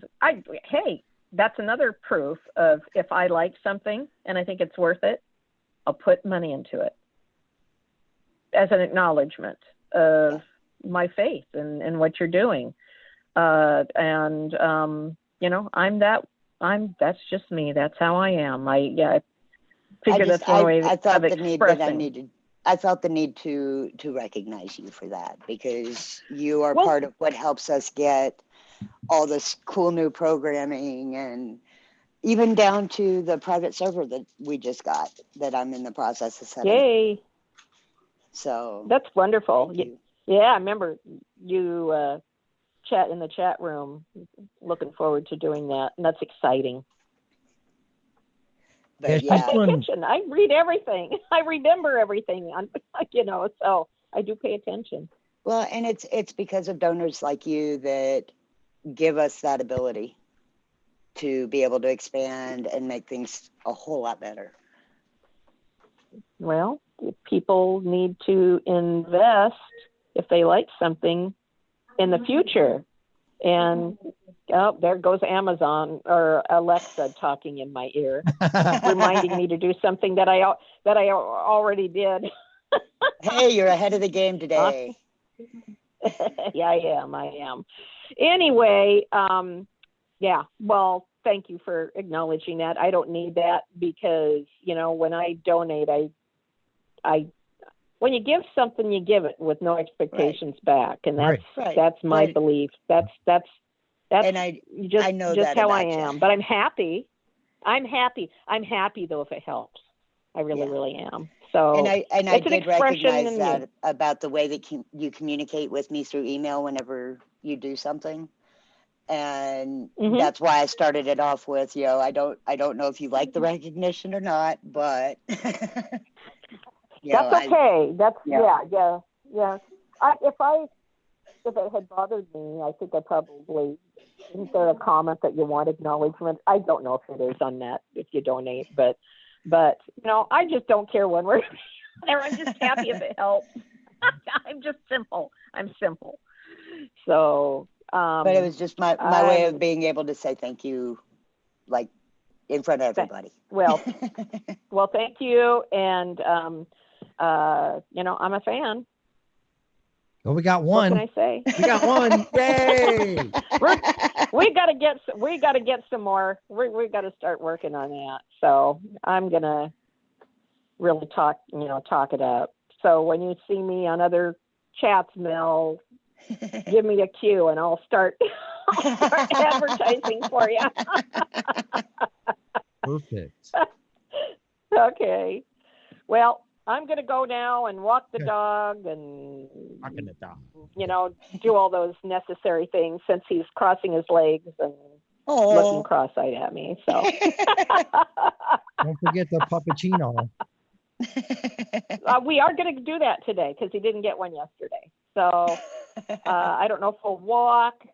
Depending on the weather, we might end up having to ride in the car and put his doggy seat belt and halter on in the back seat so we can have the window rolled down and not jump out of the car and let them give him his puppuccino. Awesome. Awesome. Okay. All Well, right, you guys Bonnie. have a wonderful day. All right. Take care of yourself. Thank you very much. Okay. Okay. Bye-bye. Bye-bye. Wow. Sorry, I had to do that. I had to recognize her. Well, of course. It's the same thing of her calling in, recognizing our show. I mean, Right. recognition and appreciation. We all like it, whether we admit it or not. So, yeah, that's great. If you felt you had to do it, then that's great. You did it. So that's really cool. So, all right. Well, there's another 3-hour show I want to raise. This is bullshit. I signed on for an hour. So what are you going to do when we decide on what nights we're going to do our show at night? You make that decision because you're busier than hell now doing what you're doing. I'm wide open. So you just tell me and we'll do it. That's fine. I was talking to Scarlett, and what do you think about like maybe Mondays and Wednesdays doing in the evening? What time? Well, that's up to you because as long as it's not between 6 and 8 our time. 6 and 8 our time. That's what I want to do. Why somebody got that slot? That's Ron. Well, 6 is going to be, I don't know. No, 6 will be close because I got boxing at 5:30. So it's going to have No, that's what I'm saying is we can't do it between 6 and 8. That's what I'm saying. I can't do it before 6. Oh, gotcha. Yeah. So it's going to have to be after 8. Is that going to work with you and work? I don't know. I mean, we'll find out. yeah, I mean, I'll deal with it, but as long as I'm in bed by 10 o'clock, I'm fine. So, Okay, we can do that then. yeah. So we can shoot for 8. Say we're gonna do it for 9. Talk about pot and CBD oil, and we're off it. And there you go. So it's all good. Yeah, that's fine. I'll do it 8 to 9 or beyond or what. Might be a whole different atmosphere and as far as people calling in and whatever at night. I mean, it is, it is. So Yeah. and I'll stay on as long as I'll stay on till midnight. I don't really care. I'll go as long as this takes. So so yeah, 8 o'clock, 8 p.m. Mondays and Wednesdays. Is that what you said? Yeah, what do you think? Yeah, that's fine. Okay. I don't care. Let's do it. Okay, let's do it. Starting when? Monday? If you want. It's my birthday, so why not? Oh, happy birthday soon. Happy birthday soon. Yeah. Yeah, let's start it on Monday, 8 o'clock, and go from there. Okay, sounds like a plan. Okay. All right. Well, everybody in the chat room, thank you. Thanks to Bonnie for calling in. I wish more people would call in. And I don't just expect positive, I'm a fan and you're great and all that crap. I want to hear everything. I want to hear. Tell us how we suck too. What's that? Yeah. I said, tell us how we suck. Yeah, criticism and this and that. Well, I hate when you do this. Like, okay, whatever. It's like, that's fine. But yeah, I want to hear the whole yin and yang of everything. So but I do appreciate her calling in. So, but everybody in the chat room say goodnight, Gracie, because it's going bye-bye. And they're talking about absolutely nothing that we're talking about on the show. So it's officially a chat room. Oh my God. So, they're talking about, I don't know what they're talking about. They're bringing some Iran stuff in here, which is cool. They were talking, I know I was catching some of it. They were talking about oil and some of the Wuhan stuff, and apparently China is telling people to go back to work whether they're sick or not. Oh, really? Because the economy's hurting so bad. Oh, but don't they realize if more people die, then they don't have workers and they don't have customers? Yeah, well. Hello. All of you need to go back to work now. We're leaving Fried Kitty and we cannot lose no more money. Or Yuan or Wuan or whatever you call it. Whatever. Yeah, I'm kind of, seems like the almighty dollar wins out no matter what. So it's like, what? Yeah. Because I heard it's going down now, but I would think it'd be a great mistake to think everything's done and over and go back to work, because it's just going to start up again, I would think. You know what I'm saying? Well, yeah, it's just going to reinfect people. Exactly. Especially with the ones that are getting it again that were already had it. So, I mean, that you're not out of the woods yet. I don't know, whatever. It's like, I'm ready just to hold myself up in this apartment for a month and tell everybody to fuck off. And I'm going to let this blow over. You know, it's like a hurricane, and then the eye of the storm passes you over. Oh, the hurricane's over. Let's go outside. Everything's fine. And then the other half of the hurricane's coming. Yep. Yeah, just because you're in the eye doesn't mean it's over. It's over. Right. Or you're safe. Whatever. Who the hell was that? That's probably my son. All right. Well, say good night, Gracie, and we will see you back at 6 a.m. Tomorrow's Van Halen Friday. I'll probably fire up the guitar and we'll have a little bit of fun. And go from there. So sounds like plan. All right. Y'all have a great day. All right. Everybody have a great day. Thank you for listening. And we'll see you tomorrow. You have been listening to my phone and the original Red Pill Show. Have a great day. What was that?